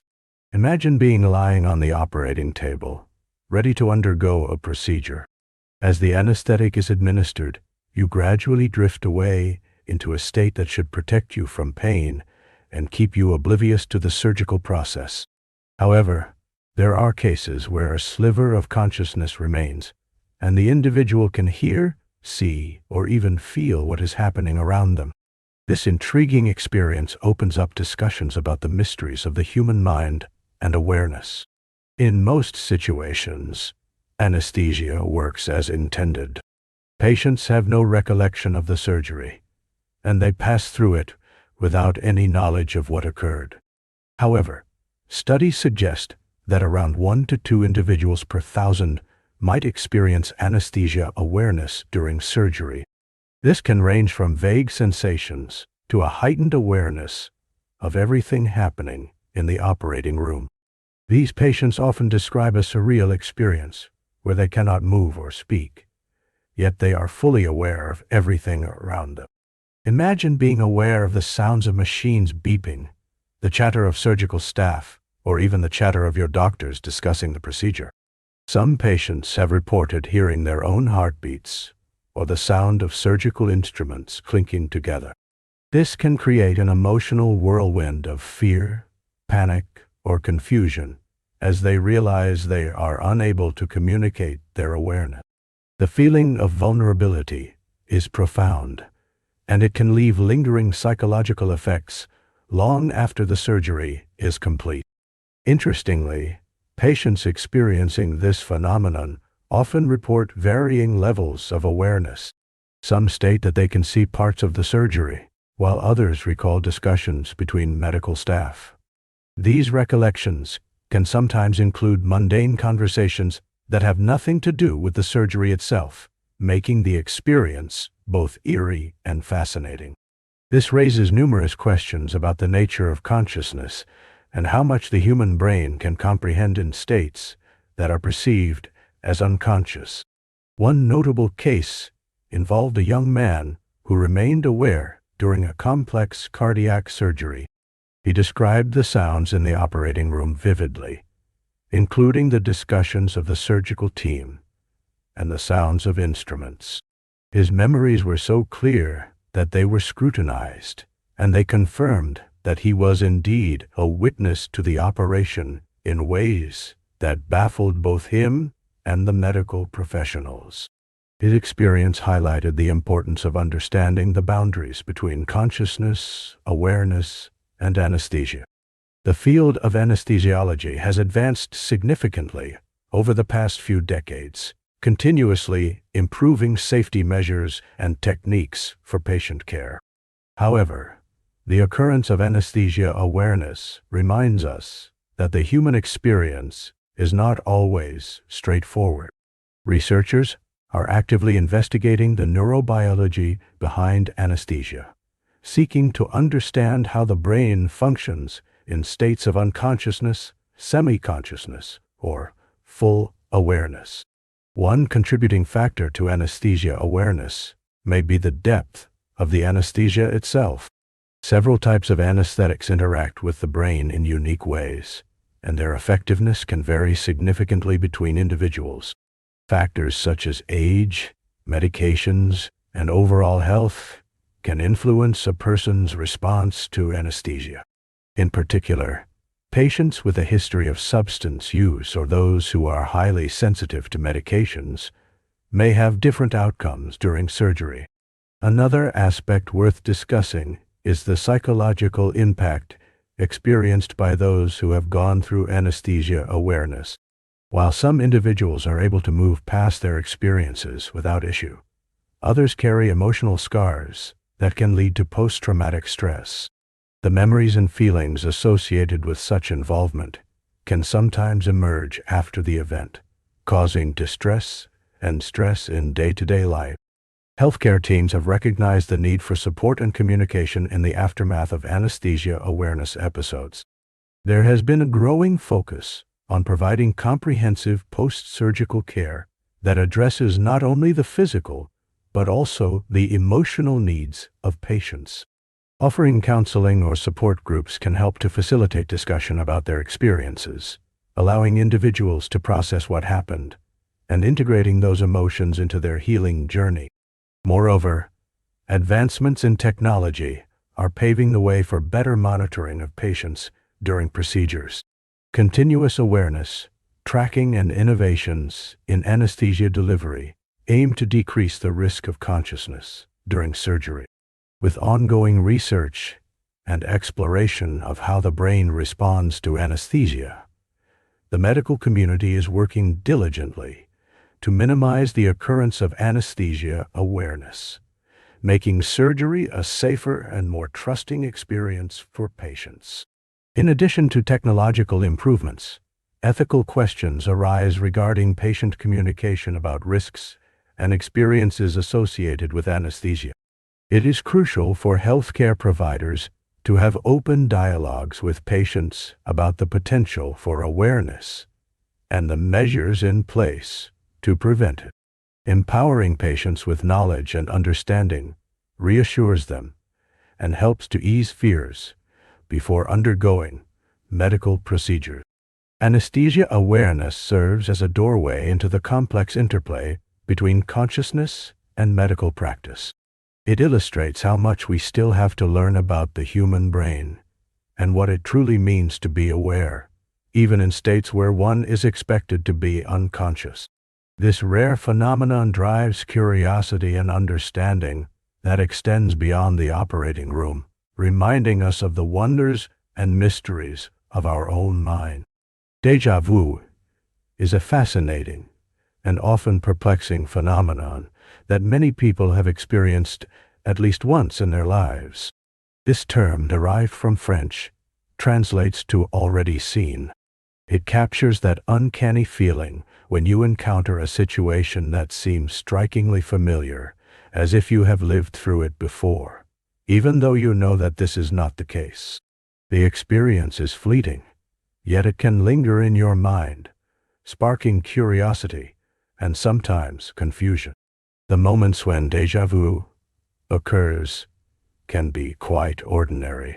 Imagine walking down a street you have never visited, surrounded by unfamiliar buildings and people. Suddenly, a sense of familiarity hits you. You may feel as if you have walked down that exact street, gazed at those specific buildings, or even exchanged glances with someone passing by. It can prompt a rush of questions. Why does this feel familiar? How can I recognize something I have never witnessed before? Research into the phenomenon reveals that déjà vu can happen in various contexts. Some people report experiencing it in everyday situations. A conversation with a friend, a scene from a movie, or even a mundane task like washing dishes. The sensation can be strong and vivid, leaving you feeling momentarily disoriented, as if time has slipped away. You might find yourself trying to grasp the memory that eludes you, a fleeting experience that feels just out of reach. Various theories have been proposed to explain why déjà vu occurs. One explanation is related to memory processing. It is suggested that the brain may accidentally recognize a new experience as a memory, creating the sensation of familiarity. For instance, you might be in a new cafe, but the colors and layout remind you of a cafe you visited long ago, leading your brain to assign a memory to the current moment. Another intriguing theory involves neurological factors. Some researchers suggest that déjà vu could be linked to brain activity, particularly involving the temporal lobe, where memories are processed and stored. This region plays a critical role in how we relive and recall experiences. In certain instances, a mild glitch in how our brain processes information could create that sense of having been there before. Cultural interpretations of déjà vu vary. In some societies, it is seen as a sign of fate or destiny, suggesting that the individual is on the right path in life. Others might view it as a supernatural phenomenon, with connections to past lives or alternative realities. Such interpretations add a layer of richness to the experience, inviting individuals to reflect on their lives and connections to the wider universe. Déjà vu can also prompt philosophical discussion. It raises questions about memory, reality, and existence. How do we know what is real? What shape do our memories take? The sensation highlights the complex relationship between our consciousness and the world around us. Every instance of déjà vu invites us to ponder the nature of experience and understanding. The feeling often passes as quickly as it arrives, leaving only a lingering sense of wonder. You might feel compelled to analyze every detail of the moment, determined to uncover what made it feel so familiar. Yet even as you delve into the layers of your experience, it remains elusive, a mystery that gives no definitive answers. Interestingly, some studies suggest that certain populations are more prone to experiencing déjà vu. Young adults, particularly those between the ages of 15 and 25, report it more frequently than older individuals. This could be linked to the rapid development of memory functions and brain maturity during these formative years. The sensation often becomes less frequent as people age, possibly due to more established memory patterns. In a world where we document our lives through photos, videos, and social media, déjà vu takes on a new dimension. We constantly capture moments and experiences, often sharing them with others. This digital footprint can influence how we feel when we encounter familiar surroundings or people. It might even enhance the déjà vu experience, as visual memories can merge with real-time events, blurring the lines between what is new and what feels previously encountered. In conclusion, déjà vu is a unique blend of memory, perception, and sometimes even mystery. It captivates the mind and ignites curiosity about our experiences and the fabric of reality. Every déjà vu moment serves as a reminder of the untold stories nestled in our memories, waiting for the right moment to resurface. While it may remain an enigma, it enriches our existence and encourages deeper reflection on the intricate tapestry of life. Hypnagogia and sleep paralysis are fascinating phenomena that occur in the unique transition between wakefulness and sleep. This intriguing state is characterized by vivid sensations, hallucinations, and often a sense of invulnerability or dread. Hypnagogia, specifically, encompasses the sensory experiences that happen as one drifts from wakefulness into sleep. During this period, individuals may encounter fleeting images, sounds, or even feelings that don't correspond to reality. Imagine lying comfortably in bed, your eyes closed, and suddenly you see a lush green forest, vibrant and alive. Or you might hear the soft rustling of leaves, though you know you are cozily nestled in your room. These experiences can be quite vivid, almost like a dream beginning to unfold in your mind. Many people report seeing shapes, colors, or even faces, and often these visions can feel incredibly real. Sometimes they are benign and whimsical, while at other times they may take on a more eerie quality, bringing forth sensations of unease. For instance, a person might perceive drifting clouds or swirling patterns, which can be both enchanting and bewildering, leading to a state of half-awareness where the line between reality and imagination blurs. Interestingly, hypnagogic states can also provoke auditory hallucinations. Some people hear sounds that could be anything from music to whispers, perhaps involving familiar voices or disconnected phrases. It evokes curiosity about how the brain processes sensory information during this transitional phase. The fascinating aspect of this is not just the diversity of what people encounter, but also how common these experiences are. Many have a shared experience of encountering a feeling that they are being watched, or a sudden jolt that snaps them back to full awareness, reminding them of their bed and surroundings. On the other hand, sleep paralysis occurs when an individual is unable to move or speak during the transition into wakefulness, or in some cases, the onset of sleep. This unsettling experience can last from a few seconds to a couple of minutes, often leaving individuals feeling trapped in their own bodies. During this time of immobilization, individuals might be accompanied by vivid hallucinations, which can range from benign to frightening. Some report perceiving shadowy figures looming over them, a presence that feels intrusive and fear-inducing.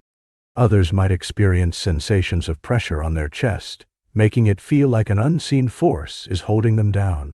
The combination of physical paralysis alongside vivid hallucinations can create a whirlwind of emotions, often leaving a lingering sense of fear. Yet, the human mind's complexity becomes evident as some individuals reclaim their narrative from these experiences.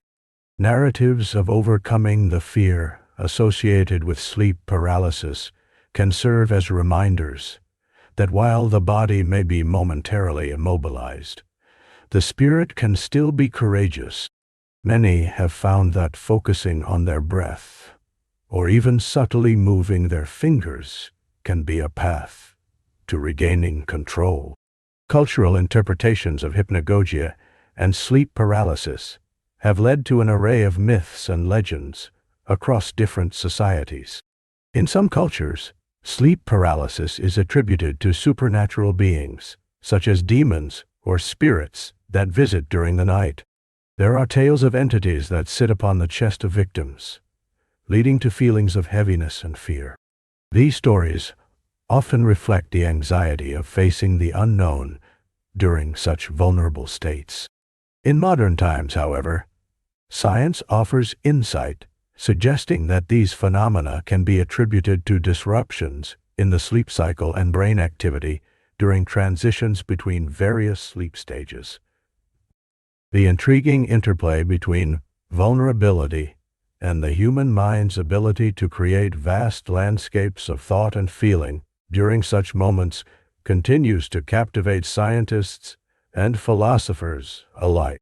This exploration of consciousness opens up questions about perception and reality, inviting deeper inquiry into how the brain constructs experiences in these fleeting yet profound moments. The experiences of hypnagogia and sleep paralysis may feel personal and unique, but they connect us to a broader understanding of human consciousness and the rich tapestry woven by our minds when they teeter on the edge of sleep. For some, embracing these experiences can lead to creativity and inspiration.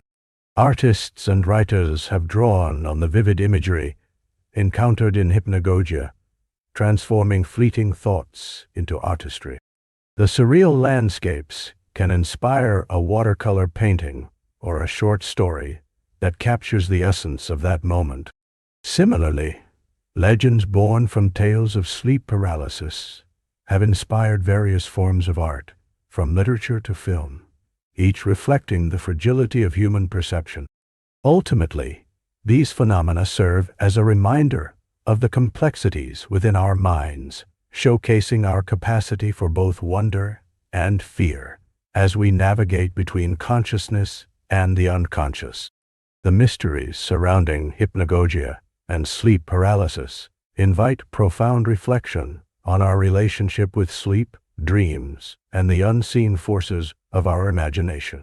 Opening the door to these experiences encourages curiosity, revealing the multi-layered nature of human awareness as we uncover the depths of ourselves during the quiet moments of night. They remind us that even in fear, there is space for exploration and understanding, enriching our journey of self-discovery within the quiet realm of our minds. The Turing test is a fascinating concept that stems from the work of Alan Turing, a pioneering computer scientist and mathematician. In 1950, Turing introduced this test as a way to assess a machine's ability to exhibit intelligent behavior that is indistinguishable from that of a human being. At its core, the Turing test raises profound questions about the nature of intelligence and consciousness. To understand the essence of the Turing test, we need to consider the setup Turing proposed. Imagine a scenario involving three participants: a human evaluator, a human subject, and a machine designed to simulate human conversation. The evaluator engages in a text-based conversation with both the human and the machine, without knowing which is which. The objective for the machine is to respond in such a way that the evaluator cannot reliably determine which participant is human and which is the machine. The genius of the Turing test lies in its simplicity and elegance. It sidesteps the complex issue of defining consciousness or intelligence directly, focusing instead on behavior. If, after a conversation, the evaluator cannot differentiate between the machine and the human, the machine is said to have passed the test. This milestone has sparked significant discussion and debate in the fields of artificial intelligence, philosophy, and cognitive science. Through this lens, Turing challenged us to reconsider what it means to think. Imagine a machine that can convincingly chat about a variety of topics, offering insightful responses, engaging stories, or humorous quips. Is it merely executing programs and algorithms, or does it possess a form of intelligence? This question leads us into the intricate intersection of technology, ethics, and philosophy, where we must examine our assumptions about thought and awareness. Turing's proposal paved the way for future developments in artificial intelligence. As technology evolved, so did the capabilities of machines. Today, countless chatbots and virtual assistants employ advanced algorithms to analyze language patterns and deliver contextually appropriate responses, often blurring the lines of human-machine interaction. These advancements raise intriguing questions. Are we close to creating machines that could genuinely emulate human thought? Or will we always see a distinction between human consciousness and machine behavior? Throughout history, various thinkers have critiqued and built upon Turing's ideas.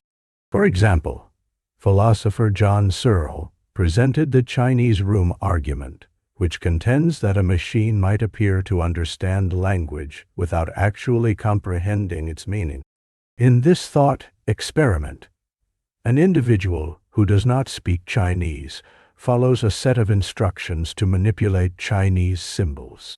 To an outsider, it may seem that this individual understands Chinese, but they lack genuine comprehension.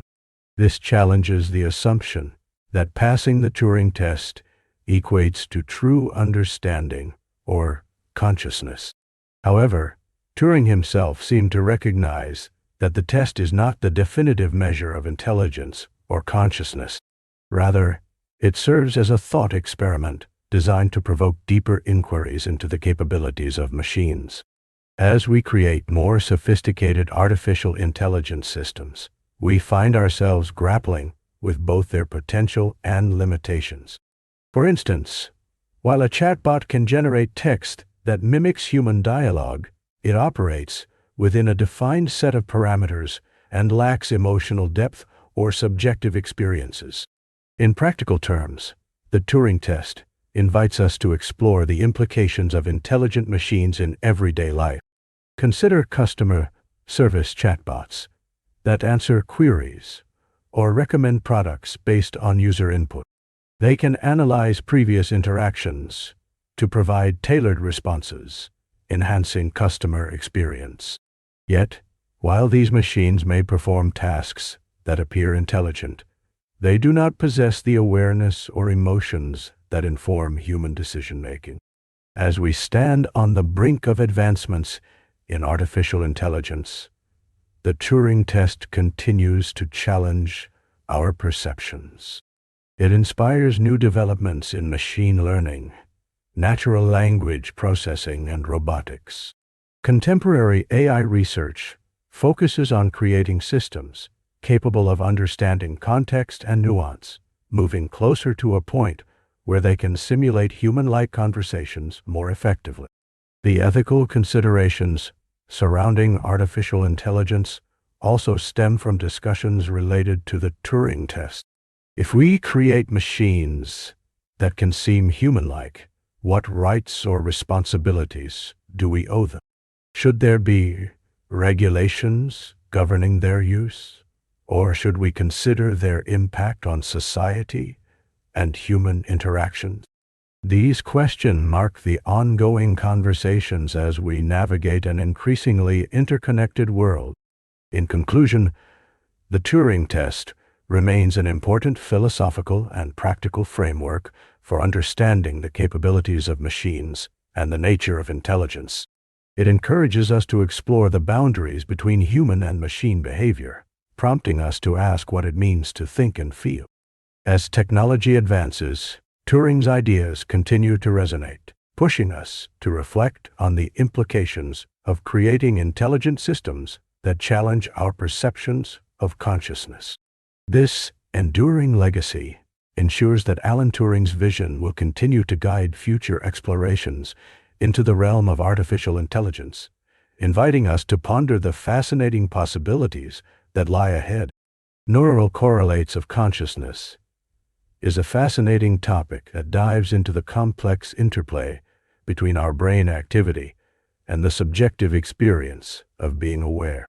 Scientists have long been curious about how the physical processes in the brain relate to the rich tapestry of our thoughts, feelings, and perception.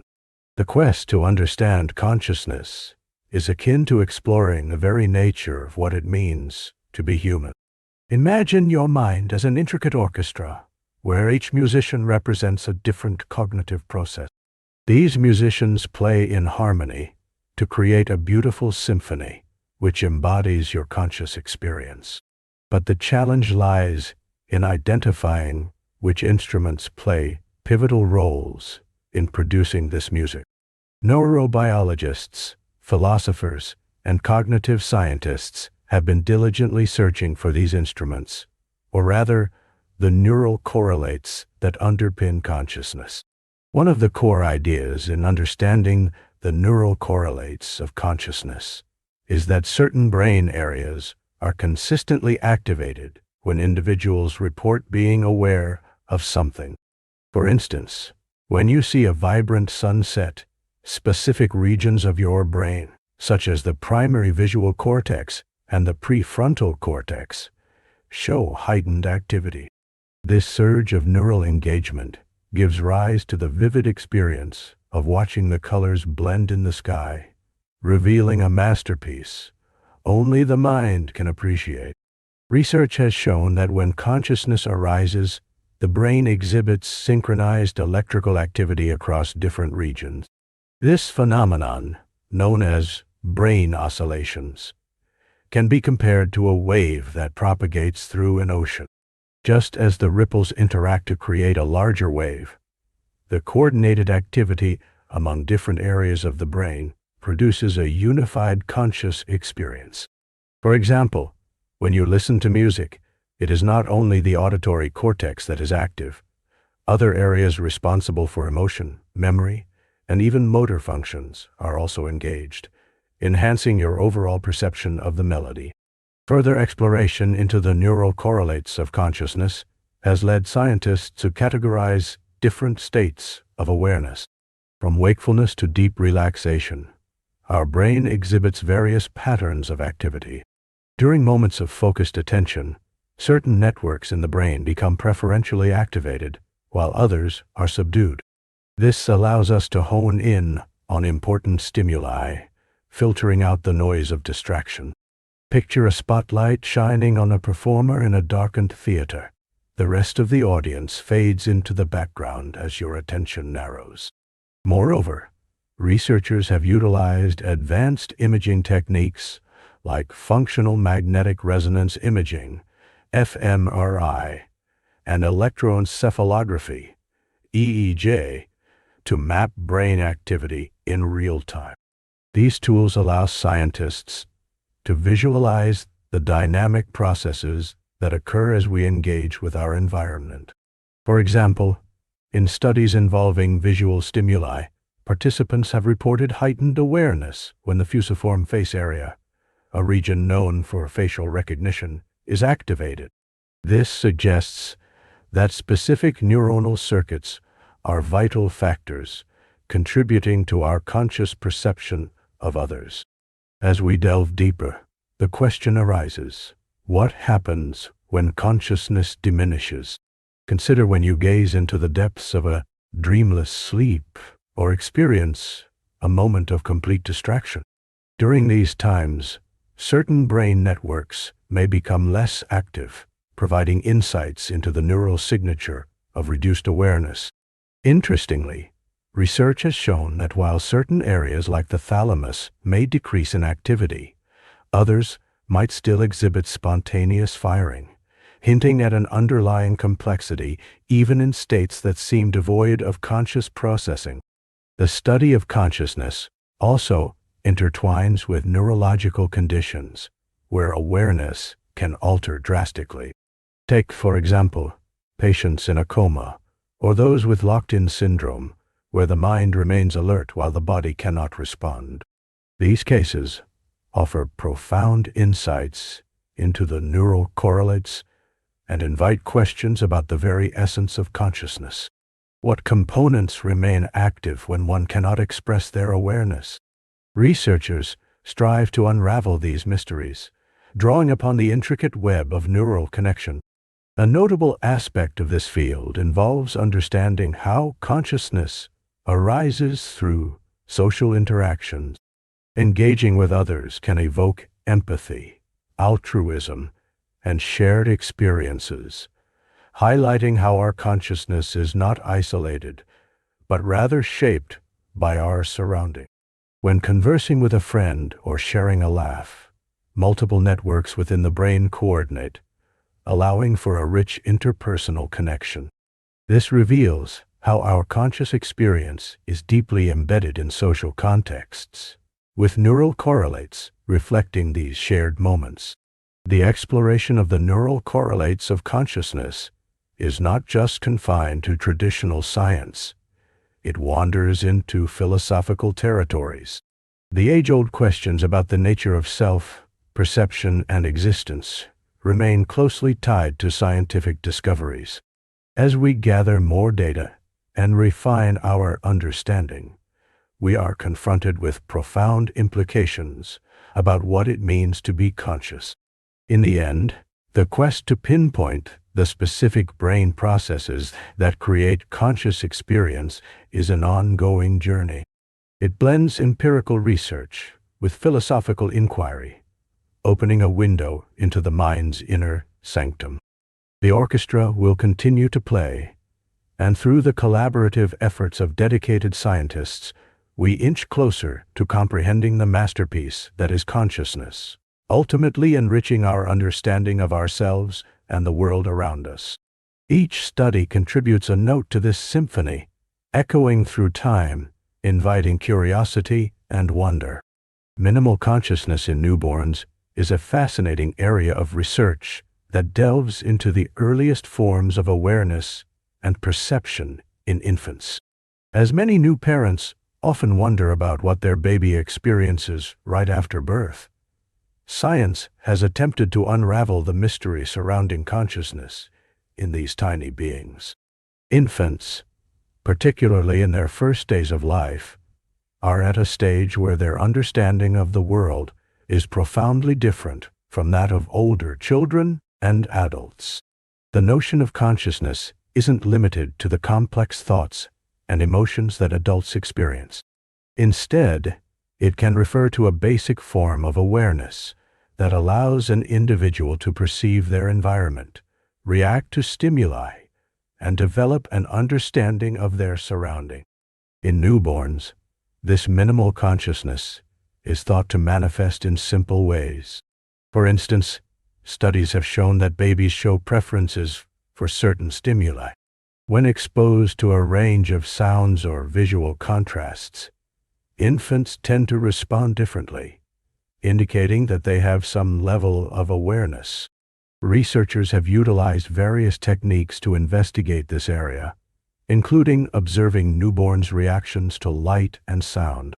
When presented with visual patterns or specific sounds, infants often display changes in their heart rates, indicating that they are aware of these stimuli. These physiological responses suggest a basic level of consciousness that enables them to experience the world around them. One fascinating aspect of this minimal consciousness is the way infants can recognize familiar voices, particularly those of their parents. Evidence suggests that babies possess this skill even before birth, as they can hear sounds from the outside world while still in the womb.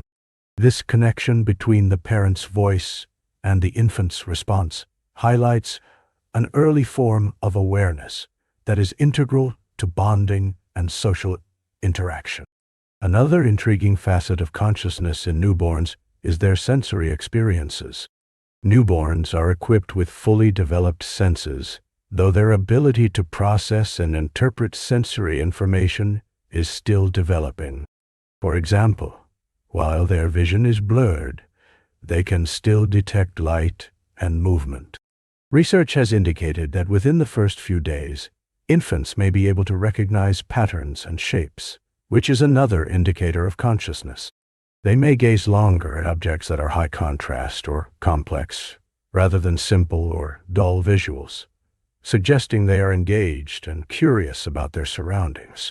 The emotional responses of newborns provide further insights into their level of consciousness. Infants often exhibit a range of emotional expressions, such as joy, discomfort, or surprise, in reaction to different experiences. For instance, they may coo and smile in response to a gentle touch or soothing voice. This ability to express emotions, even in such a simplistic form, further indicates an experiential awareness. Moreover, researchers have investigated whether newborns can distinguish between different tastes and smells.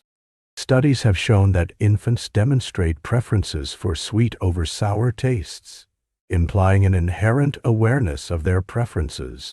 When something pleases them, they may exhibit calmness and contentment, while bitter or unpleasant tastes can lead to grimacing or crying.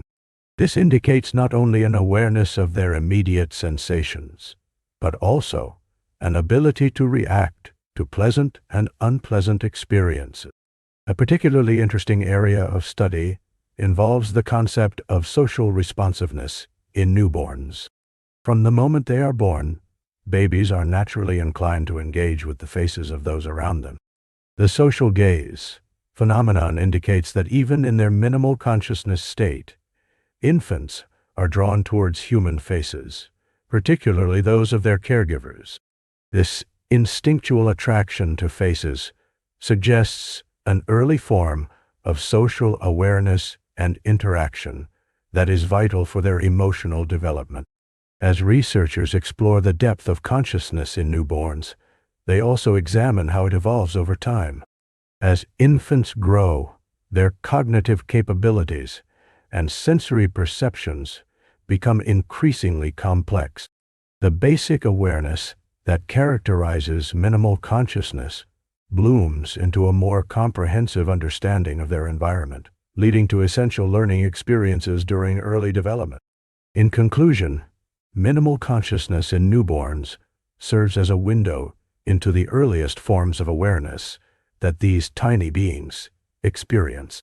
Through their reactions to sensory stimuli, emotional expressions, and social interactions, infants demonstrate a fundamental level of engagement with the world around them. Understanding this early form of consciousness not only enriches our knowledge about infant development, but also helps inform how we interact with and nurture these little ones during their crucial early days of life. As research continues in this captivating field, we gain deeper insights into the minds of newborns and the remarkable journey of consciousness that unfolds from the very beginning of life. The mirror test is a fascinating experiment designed to explore self-recognition, a unique trait associated with consciousness and self-awareness. This test, originally devised by psychologist Gordon Gallup Jr. in 1970, measures an individual's ability to recognize itself in a reflective surface. At its core, the mirror test is simple yet profound. It starts with an animal being exposed to a mirror for the first time. The species is typically observed to see how it reacts. Will it ignore the reflection? Will it display curiosity or even apparent confusion? To gauge true self-recognition, an additional step is incorporated into the experiment. Once the animal is familiar with its reflection, a mark, usually a harmless one, such as a colored dot or a small sticker, is placed on its body in a location that it cannot see without the help of a mirror.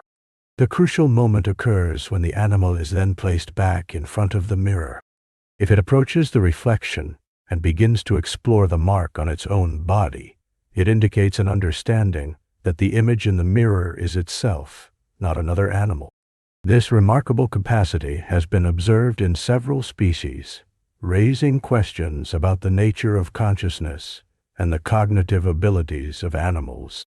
Some of the most well-known species that have aced the mirror test include great apes, such as chimpanzees, orangutans, and bonobos.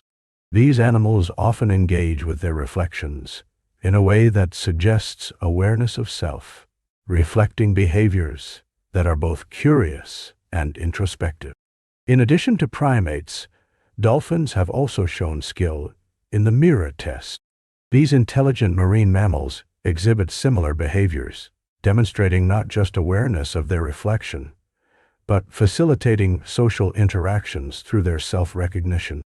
When a dolphin sees its reflection, it might arch its body or perform a series of movements, confirming that it understands the mirror holds its image.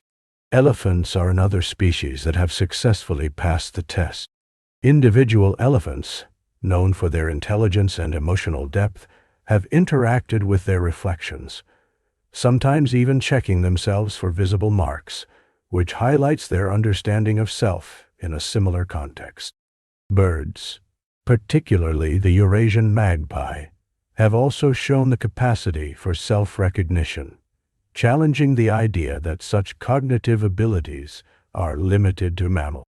The distinctively intelligent magpie has approached the mirror, inspected its body, and displayed behaviors indicative of self-recognition. This extends the realm of consciousness, suggesting that more species possess this trait than previously thought. However, it's important to note that not every animal reacts to mirrors in the same way. Dogs, for instance, typically do not show signs of self-recognition in their reflections. When placed in front of a mirror, a dog may react as if encountering another animal, often appearing intrigued or excited rather than introspective. This highlights the complexities of the animal mind and consciousness. Just because a species does not pass the mirror test does not mean it lacks self-awareness. The implications of the mirror test extend far beyond the laboratory. Understanding self-recognition can alter the way we perceive animal intelligence and emotional lives. It encourages us to consider different forms of consciousness and how widely it may be distributed among various species. The mirror test can teach us about the cognitive capabilities of animals and prompt deeper discussions about ethics and who we consider sentient beings. Researchers continue to study self-recognition through various adaptations of the original test. Some have modified the setup to include different types of mirrors or used alternative methods to help animals display awareness of themselves. These variations broaden our understanding of self-awareness and consciousness beyond simple reflection. The exploration of self-recognition via the mirror test also provokes philosophical inquiries regarding what it means to be aware of oneself. As we observe different species interacting with their reflections, we are reminded of the continuous interplay between observation and insight. It inspires us to consider the sentience of non-human creatures in a more profound light. In conclusion, the mirror test serves as a captivating indicator of self-recognition among animals and offers an engaging glimpse into the varying degrees of consciousness that exist within the animal kingdom. As we traverse this intricate landscape of self-awareness, we deepen our understanding of not just these species, but also what consciousness itself represents. The zombie argument is a captivating thought experiment within the field of philosophy, particularly in discussions surrounding consciousness and the mind. At the heart of this argument is the inquiry into what it truly means to experience consciousness, and whether beings can appear to be conscious without having any subjective experience themselves. This thought experiment has implications that stretch across various disciplines, including cognitive science, artificial intelligence, and ethics. To grasp the essence of the zombie argument, let's envision a scenario. Imagine a world very much like our own, filled with people who behave, communicate, and interact just like you and me. They laugh, express emotions, solve problems, and partake in deep conversations. However, there's a twist. These individuals are actually unable to have any subjective experience. They do not have feelings, do not perceive the world in the same way we do. They are often referred to as philosophical zombies, or simply zombie. These zombies are indistinguishable from regular humans in terms of their behavior. If you were to meet one, you would have no reason to doubt that they experience joy and sadness, just like everyone else. They can articulate thoughts, display empathy, and engage in complex reasoning. Yet, behind their convincing exterior lies a complete absence of subjective experience, the inner feeling of what it is like to experience emotions, sensations, or consciousness itself. The thought experiment raises significant questions about the nature of consciousness itself. Can we really claim that these zombies possess true consciousness if they lack the fundamental quality of subjective experience? This leads to a deeper inquiry. Is consciousness purely a matter of behavior and external characteristics? Or is there something intrinsically valuable about having qualitative experiences? One striking aspect of the zombie argument is its implications for artificial intelligence. As technology progresses, we envision machines that could potentially mimic human behavior flawlessly. Imagine a robot designed with advanced algorithms capable of holding engaging conversations, expressing emotions, and adapting to social context. However, if such a robot possesses no inner life, no feelings or subjective experiences, can it be said to be truly conscious?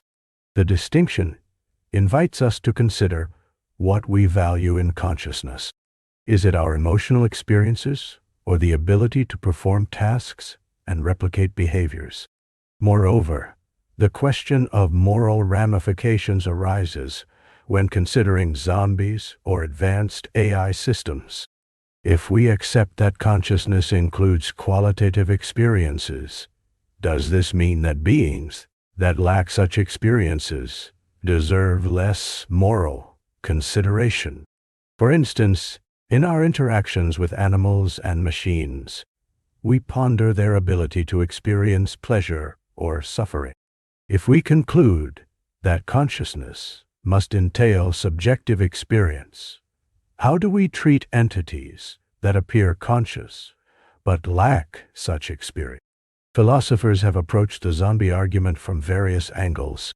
Some argue against the plausibility of such beings existing, suggesting that if something acts fully conscious, it must be conscious in some way.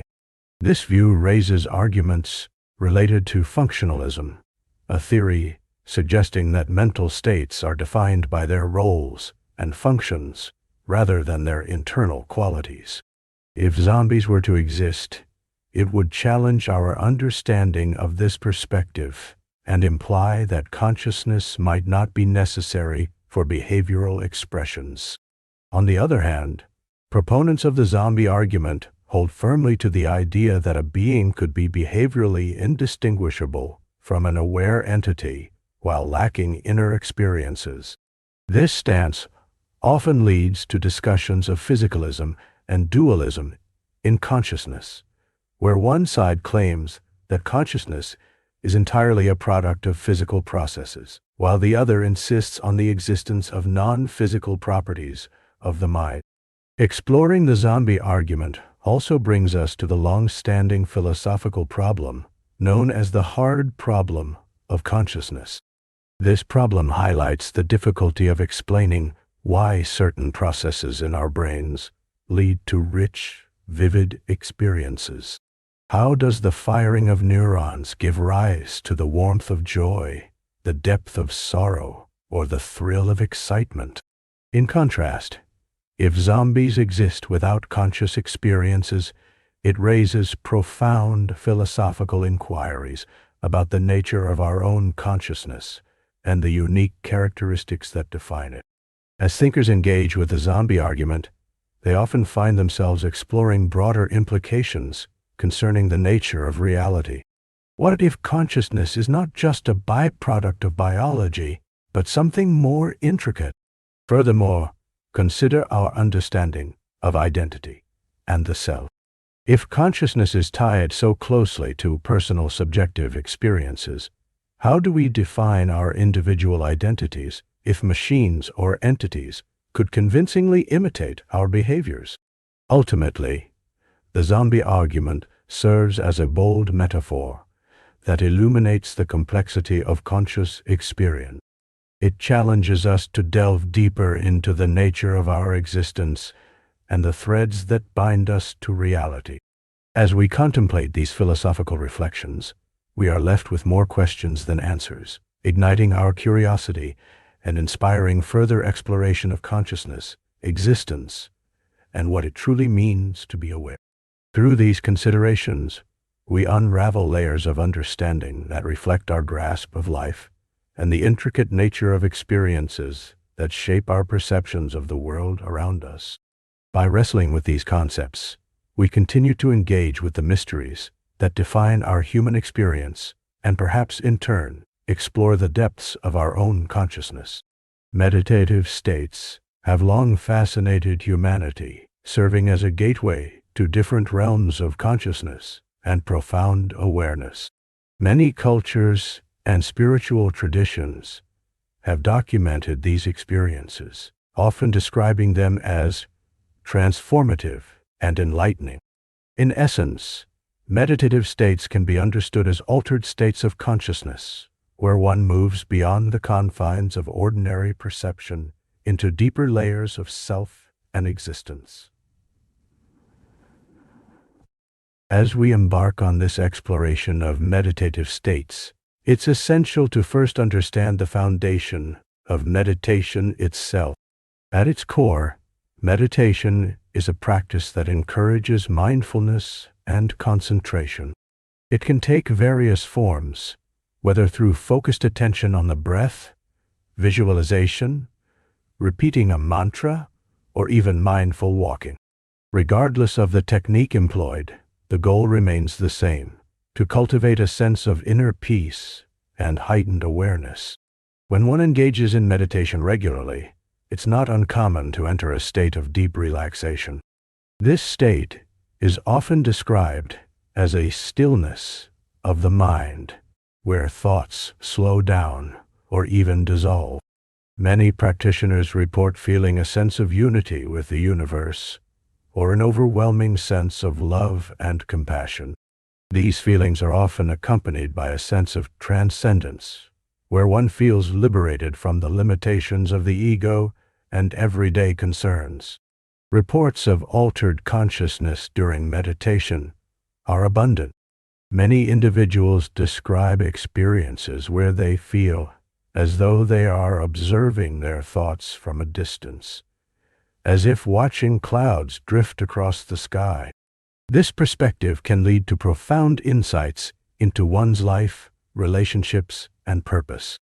The mind clears, allowing clarity to emerge from confusion, and a heightened understanding of oneself becomes possible. Some individuals encounter experiences akin to profound spiritual awakenings during deep meditative states. These awakenings can manifest as feelings of oneness with all living beings. It is a realization that the boundaries dividing self and other are merely illusions.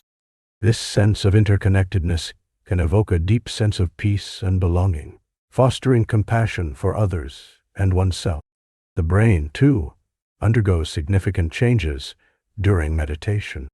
Numerous studies have shown that regular meditation practice can alter brainwave patterns, with slower alpha and theta waves becoming more prominent.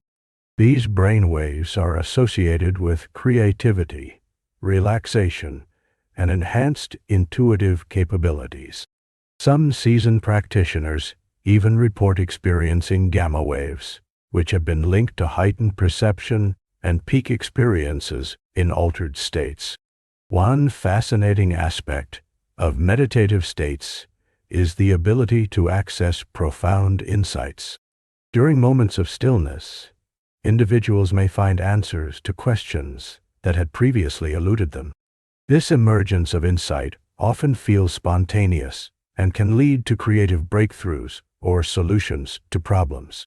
Many artists, scientists, and thinkers throughout history have credited moments of clarity in meditation as pivotal points in their creations or discoveries. Further exploring altered states through meditation includes experiences labeled as mystical or transcendental. These moments can evoke feelings of indescribable joy or bliss, often leaving individuals with a lingering sense of wonder. Some describe encountering light or energy during these states, creating a vivid tapestry of color and sensation. This vividness transcends ordinary awareness, offering glimpses into a wider, more vibrant reality. Various cultures have their interpretations of these experiences.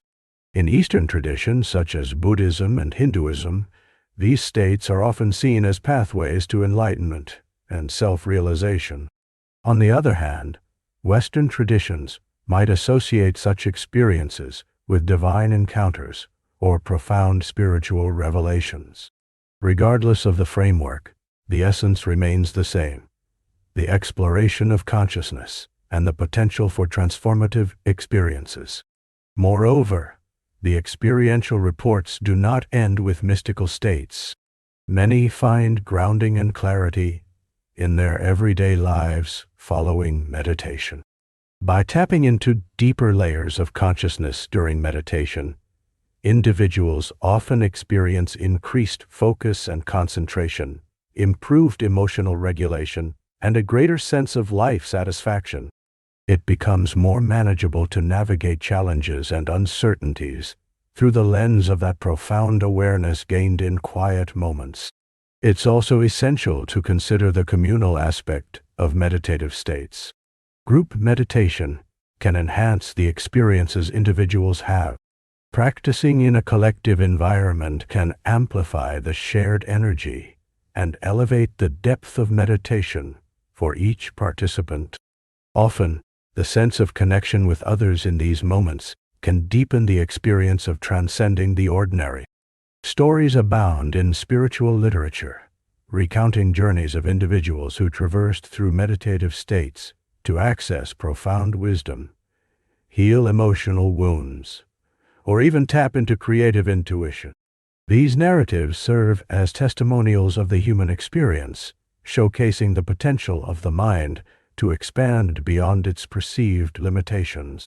As we delve deeper into the realms of meditative states and transcendence, it becomes evident that these experiences are part of a larger quest for understanding the nature of existence. They remind us of the complexity of consciousness and the immense capacity for growth and transformation within each individual. Whether through the cultivation of mindfulness or the exploration of mystical experiences, meditative states invite us to embark on profound journeys that challenge our perceptions and expand our awareness. Ultimately, the exploration of meditative states is a personal journey. Each individual may uncover unique insights, experiences, and treasures within themselves. These states serve as an invitation to explore the boundless landscape of consciousness, revealing the rich tapestry of possibilities that lie within and around us. With each practice, we embark on a deeper exploration of being and awareness, cultivating a space where profound experiences await. The journey itself is one of discovery, offering glimpses into the mysteries of life and the depths of our own consciousness. Change blindness is a fascinating phenomenon that reveals the limitations of our perceptual awareness. When we view the world around us, we often believe we are observing everything that is happening in our visual field. However, research shows that our brains can miss significant changes in our environment, especially when those changes occur during a brief disruption in our visual experience, like a blink or a quick distraction. To understand change blindness, imagine watching a film. The scene may suddenly cut, and when it returns, you might notice a character has changed their clothing or a piece of furniture has disappeared. You may be engrossed in the story that you simply do not register this shift. This illustrates an important aspect of how we process visual information. Our brains prioritize certain details over others, leading to a selective attention that can leave us unaware of changes that might seem obvious to someone else. One of the most famous experiments to highlight change blindness involved two images of a scene shown one after another with a brief interruption. Participants were asked to find differences between the two images. Surprisingly, many people failed to notice major alterations, such as a missing object or a change in color, simply because their attention was not directed toward those details. This experiment sheds light on how dynamic our perception is and challenges our intuition about visual awareness. Another example can be illustrated in everyday life. Think of a time when you've had a conversation with someone and, amid engaging with them, did not notice when they changed their hairstyle or clothing. This moment of unawareness is a classic case of change blindness, where significant alterations go unnoticed because our cognitive resources were allocated elsewhere. You might have been more focused on the conversation or the emotional undertones of the exchange rather than visual specifics, leading to an oversight that you might not even be aware of at the time. Change blindness isn't just limited to static images or conversations. It can also happen while driving. Consider a situation where you are engrossed in a discussion with a passenger. You may not notice a new sign on the road or a landmark that has changed since your last drive along that route. Despite our best efforts to be observant, certain environmental modifications can slip past our radar, emphasizing how attention is a precious commodity in our perception. Interestingly, this inattentiveness does not merely unveil our weaknesses, but also illustrates how our brains are wired for efficiency. Our cognitive system must prioritize the myriad of stimuli we encounter daily, allowing us to function without being overwhelmed.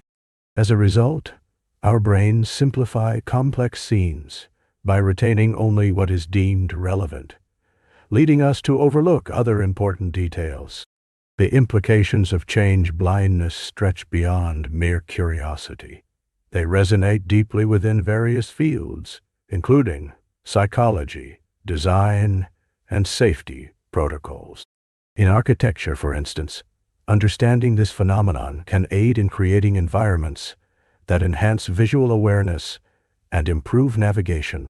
By ensuring critical information is salient in a design context, architects can account for human perceptual limitations and assist people in noticing important visual cues.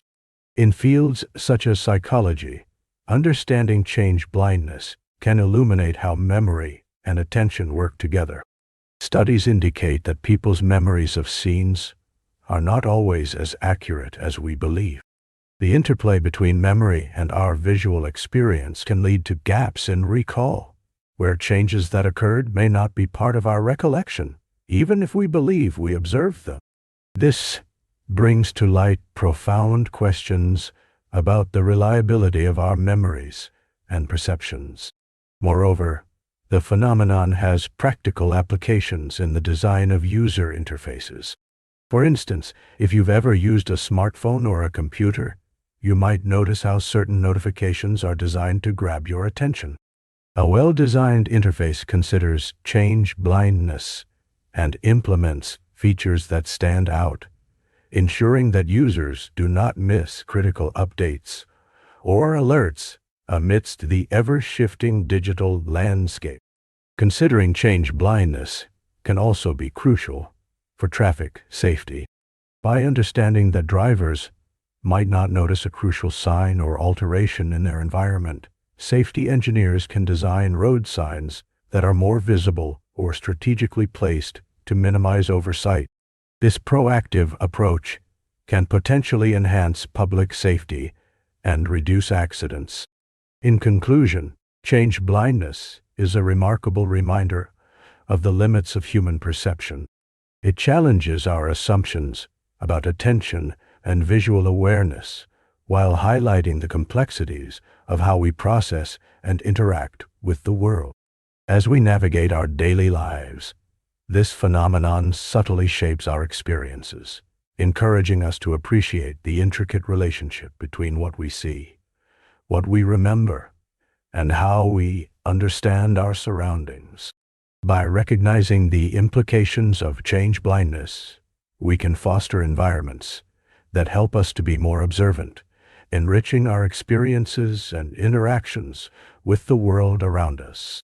The next time you find something unexpected or surprising in your environment, consider how easily our perceptual awareness can overlook the changes that happen right before our eyes. Savant Syndrome is a fascinating and rare condition that presents a unique interplay between remarkable abilities and cognitive or developmental disorders. It challenges our understanding of the human mind and the complexities of consciousness. To delve into this intriguing topic, let's explore the characteristics, examples, and implications of Savant Syndrome. Individuals with Savant Syndrome often display exceptional skills in specific areas, which can include music, art, calculation, or memory. These extraordinary abilities occur alongside limitations in other areas of cognitive function. This means that while someone may struggle with everyday tasks or social interactions, they may possess an extraordinary talent that can leave onlookers astounded. For example, there are cases of individuals who can perform complex mathematical calculations in their heads at lightning speed.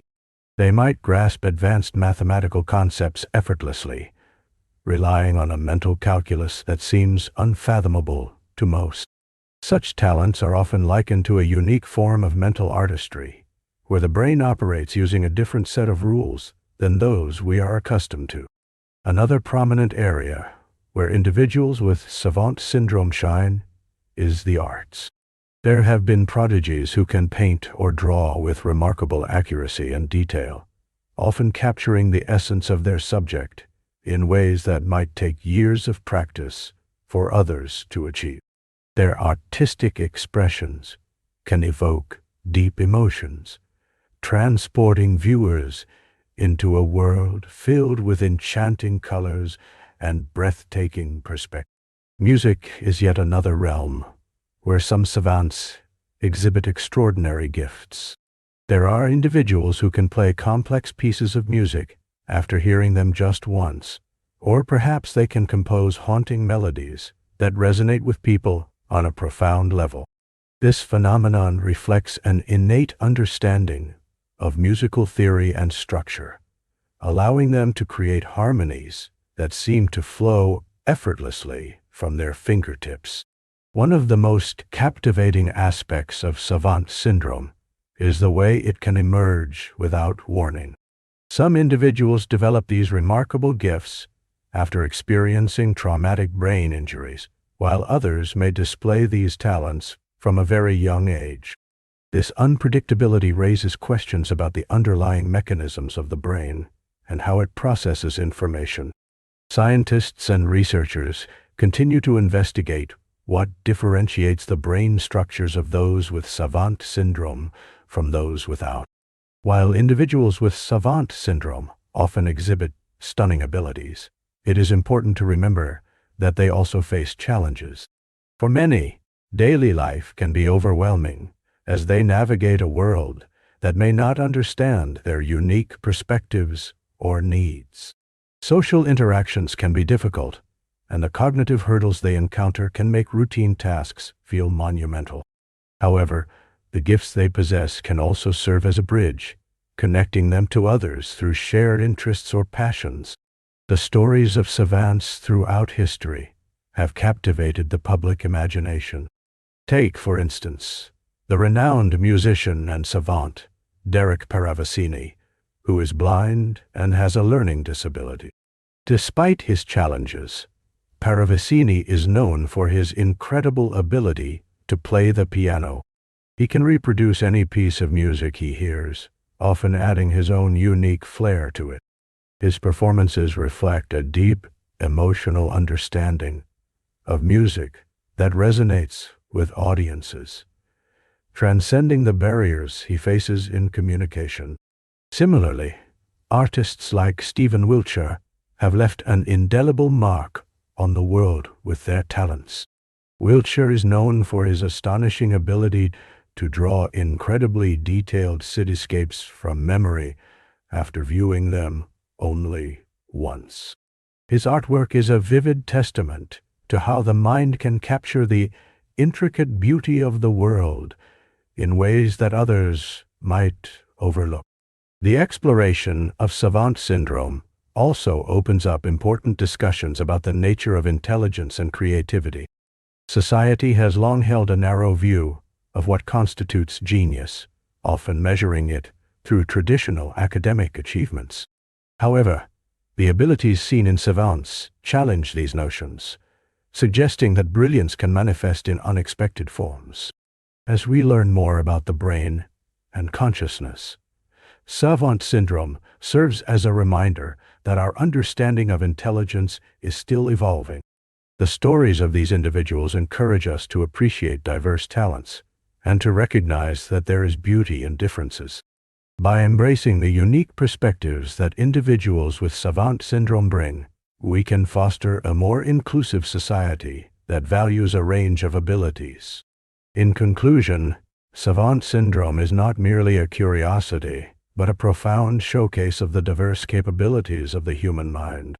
The remarkable abilities that coalesce with cognitive and developmental disorders intrigue scientists, artists, and anyone touched by the stories of those who live with this condition.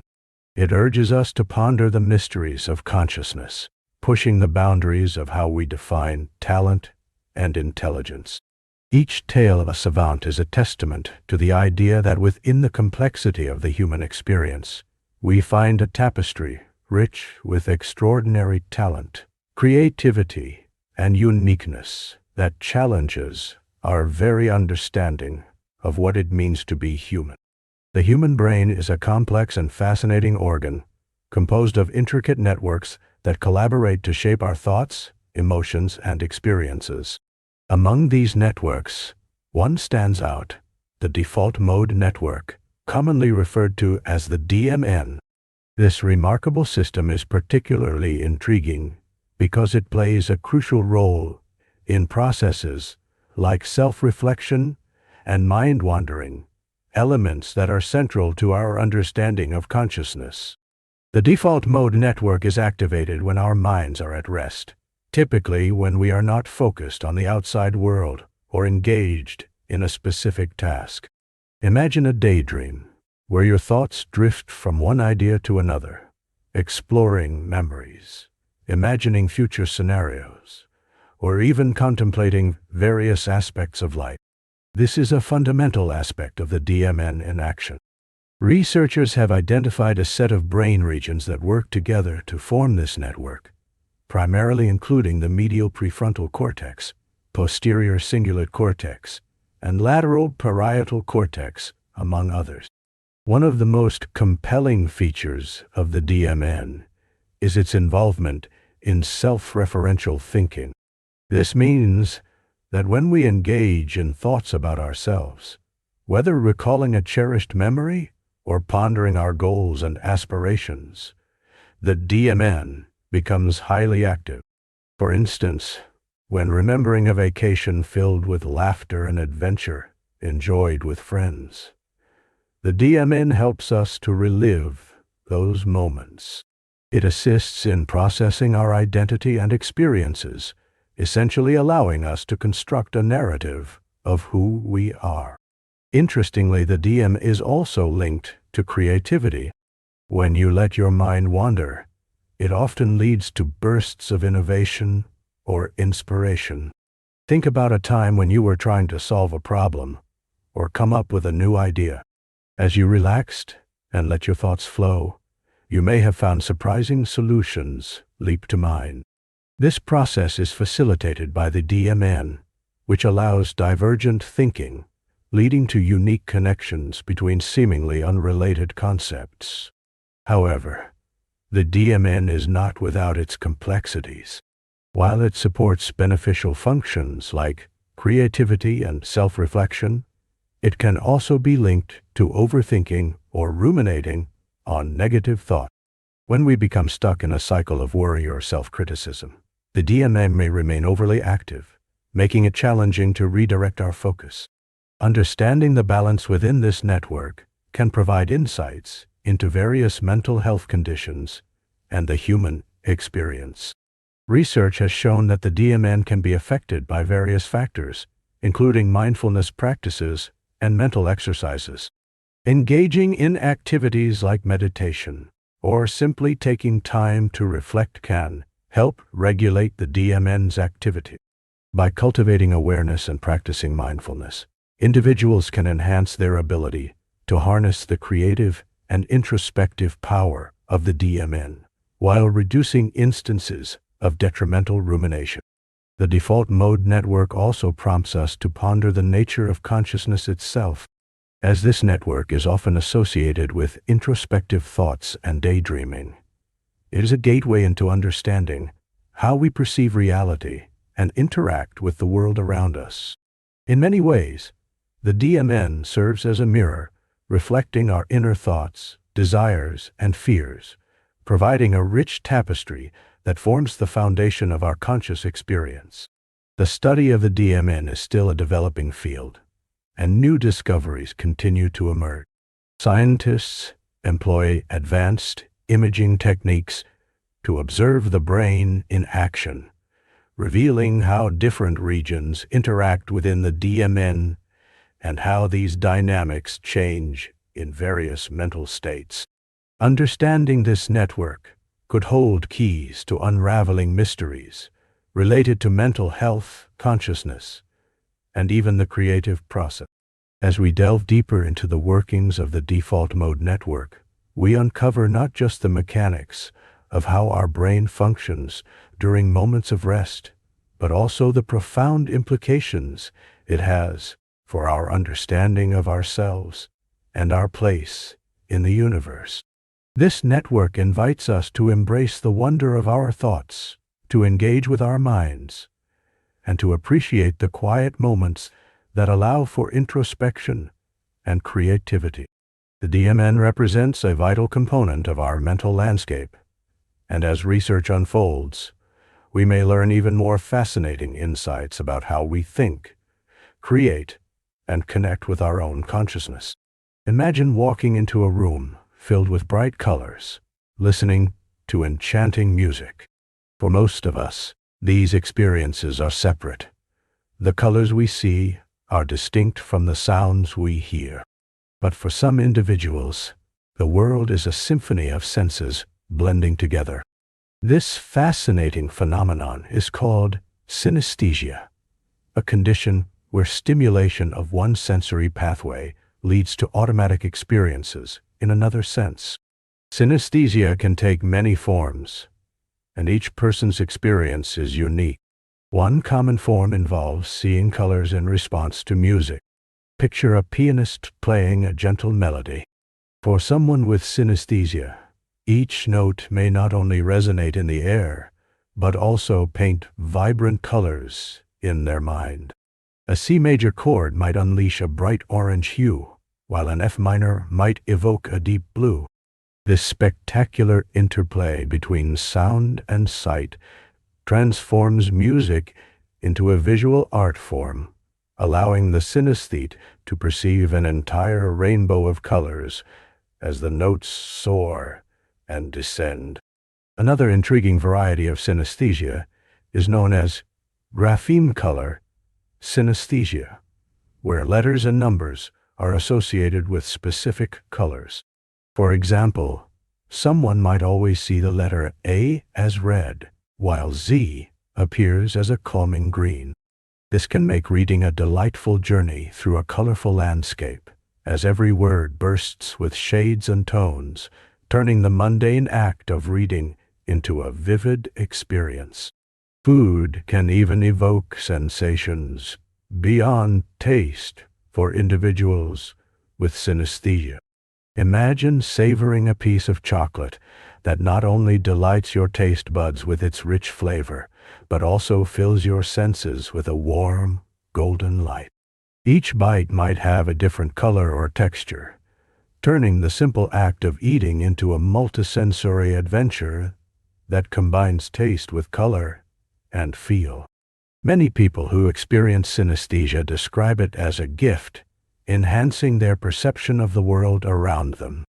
This unique way of experiencing reality can inspire creativity, leading to vibrant artwork, innovative music, or compelling literature. Renowned artists and musicians, such as Wassily Kandinsky and Duke Ellington, are thought to have been synesthetes, using their sensory experiences to influence their work in profound ways. The exact cause of synesthesia is still a topic of investigation. Some researchers believe it arises from increased connectivity between sensory regions of the brain. For instance, when a tune plays, the auditory cortex might activate areas that correspond to vision, producing those vivid colors. Others suggest that early experiences in childhood could set the stage for these fascinating sensory overlays, suggesting that synesthesia might be less of a condition and more of a unique way of perceiving the world. Regardless of its origin, living with synesthesia often means embracing a world where sensations intermingle, creating a kaleidoscope of experiences. These intertwining senses can sometimes lead to confusion, especially in unusual circumstances. A person might hear the sound of a doorbell and simultaneously picture a swirling pattern of colors or mix up the associations between sounds and shapes in conversation. Yet, for many, these moments are simply part of a richly woven tapestry of everyday life where everything has a deeper connection. Synesthesia may provide additional insights into the senses, teaching us about the flexible nature of our perceptions. This intriguing condition serves as a reminder of what is possible when our senses blend and interact in unexpected ways, offering glimpses into how diverse and varied human experience can be. For those who do not experience synesthesia, learning about it can deepen our appreciation for the complexity of human perception. It opens the door to questions about how our brains process information and how uniquely each individual interprets their surroundings. Synesthesia enriches our understanding of the inner workings of our sensory systems, underscoring the beauty found in human diversity. As we continue to explore the boundaries of perception, synesthesia takes us on a journey beyond traditional understanding, challenging us to rethink our definitions of taste, sound, sight, and more. It encourages curiosity about our own sensory experiences and invites questions about how we categorize the world. In essence, synesthesia offers a vivid reminder of the interconnectedness of everything around us, painting our everyday experiences with vibrant strokes of unique interpretations. In a world that often prioritizes rational thought and clear definition, synesthesia reminds us of the beauty in ambiguity and synthesis. It highlights the boundless possibilities of perception and creativity, where even the simplest sounds can evoke grand fields of color and sensation. Whether observing the world through the lens of a colorfully articulated note or immersing ourselves in the flavors of an experience, synesthesia enriches our lives, enhancing our understanding of what it means to connect with our surroundings in extraordinary, multifaceted ways. Everyday moments take on a new significance when seen through the eyes of synesthetic experience. Embracing these sensory wonders inspires us to explore beyond convention, to savor the rich assortment of sensations that life presents. In this intertwined playground of senses, we discover the extraordinary within the ordinary, unveiling layers of meaning that may otherwise go unnoticed, urging us to delve deeper into the symphony of our existence. The problem of other minds is a fascinating and enduring philosophical question that invites us to explore the nature of consciousness and our understanding of the minds of others. At its core, this issue revolves around a seemingly simple yet profound dilemma. How can we be certain that other beings experience consciousness in the same way that we do? To begin to unpack this problem, let's consider a common scenario. Imagine you are sitting with a friend, enjoying a meal together. As you share laughter and stories, you may feel a deep connection with your friend. You might think to yourself, "We are both experiencing joy right now." But how do you truly know that your friend's experience mirrors your own? Perhaps they are feeling something completely different, or even experiencing a different version of joy that you cannot comprehend. Philosophers have grappled with this question for centuries. It raises critical inquiries about the nature of knowledge, perception, and communication. One classic example used to illustrate this problem is that of a color-blind person. Consider a person who is unable to perceive the color red. When a friend describes a red rose, the color-blind individual may understand the concept of red, its implications, and societal associations, but they lack a direct experience of the color itself. This leads us to ask, does the color-blind person truly understand what their friend is feeling when they see a red rose? Are they sharing in the experience, or is their perception fundamentally different? This disconnect echoes throughout our interactions with others.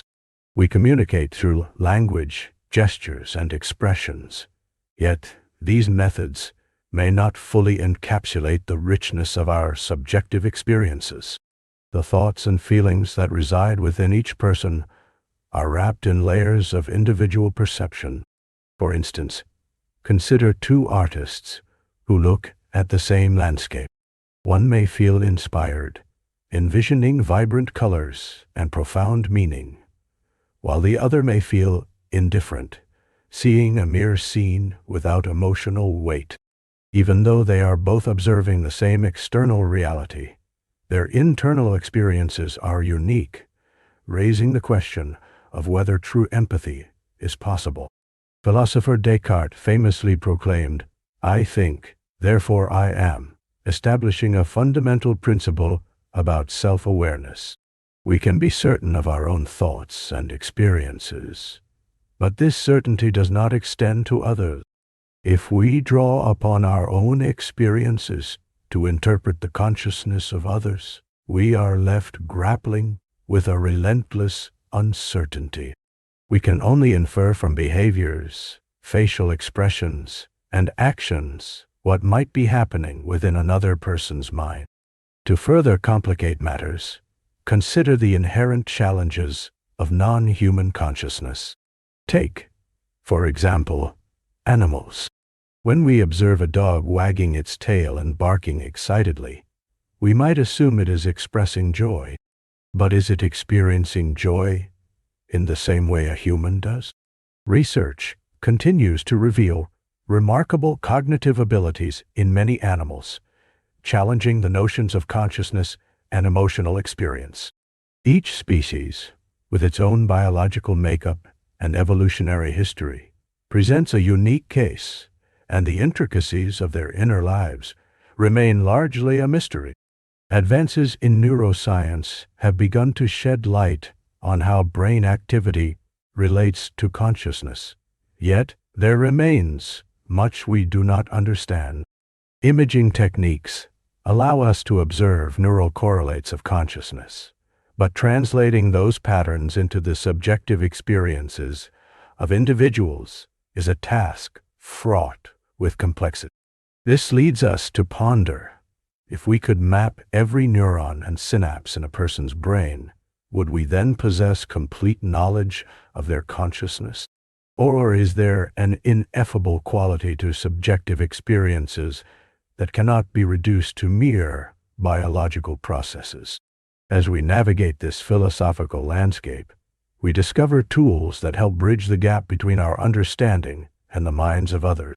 One effective means is empathy, which allows us to engage with others' experiences through emotional resonance. While we can never fully inhabit another person's thoughts or feelings, we can strive to cultivate understanding and compassion. Artists, writers, and musicians have long sought to capture the essence of shared experiences, using their crafts to communicate feelings in ways that transcend spoken language alone. In a broader sense, the problem of other minds invites us to examine our connections with those around us. It encourages us to look beyond mere appearances and behaviors, urging us to practice curiosity and open-mindedness. Our personal experiences can serve as a starting point for exploration, helping us engage with the abstract complexities of consciousness and the human condition. This inquiry into the minds of others not only broadens our understanding of consciousness, but also nourishes our relationships, deepening the fabric of our interactions. While the definitive answers may remain elusive, the journey of exploration allows us to cultivate a profound sense of interconnectedness in a world that is rich with diversity of thought and feeling. In contemplating this age-old problem, we not only become more introspective about our own consciousness, but also develop a greater appreciation for the unique richness of others' experiences. Ultimately, it is through this exploration that we can hope to approach a sense of shared understanding, even amid the profound mysteries of existence.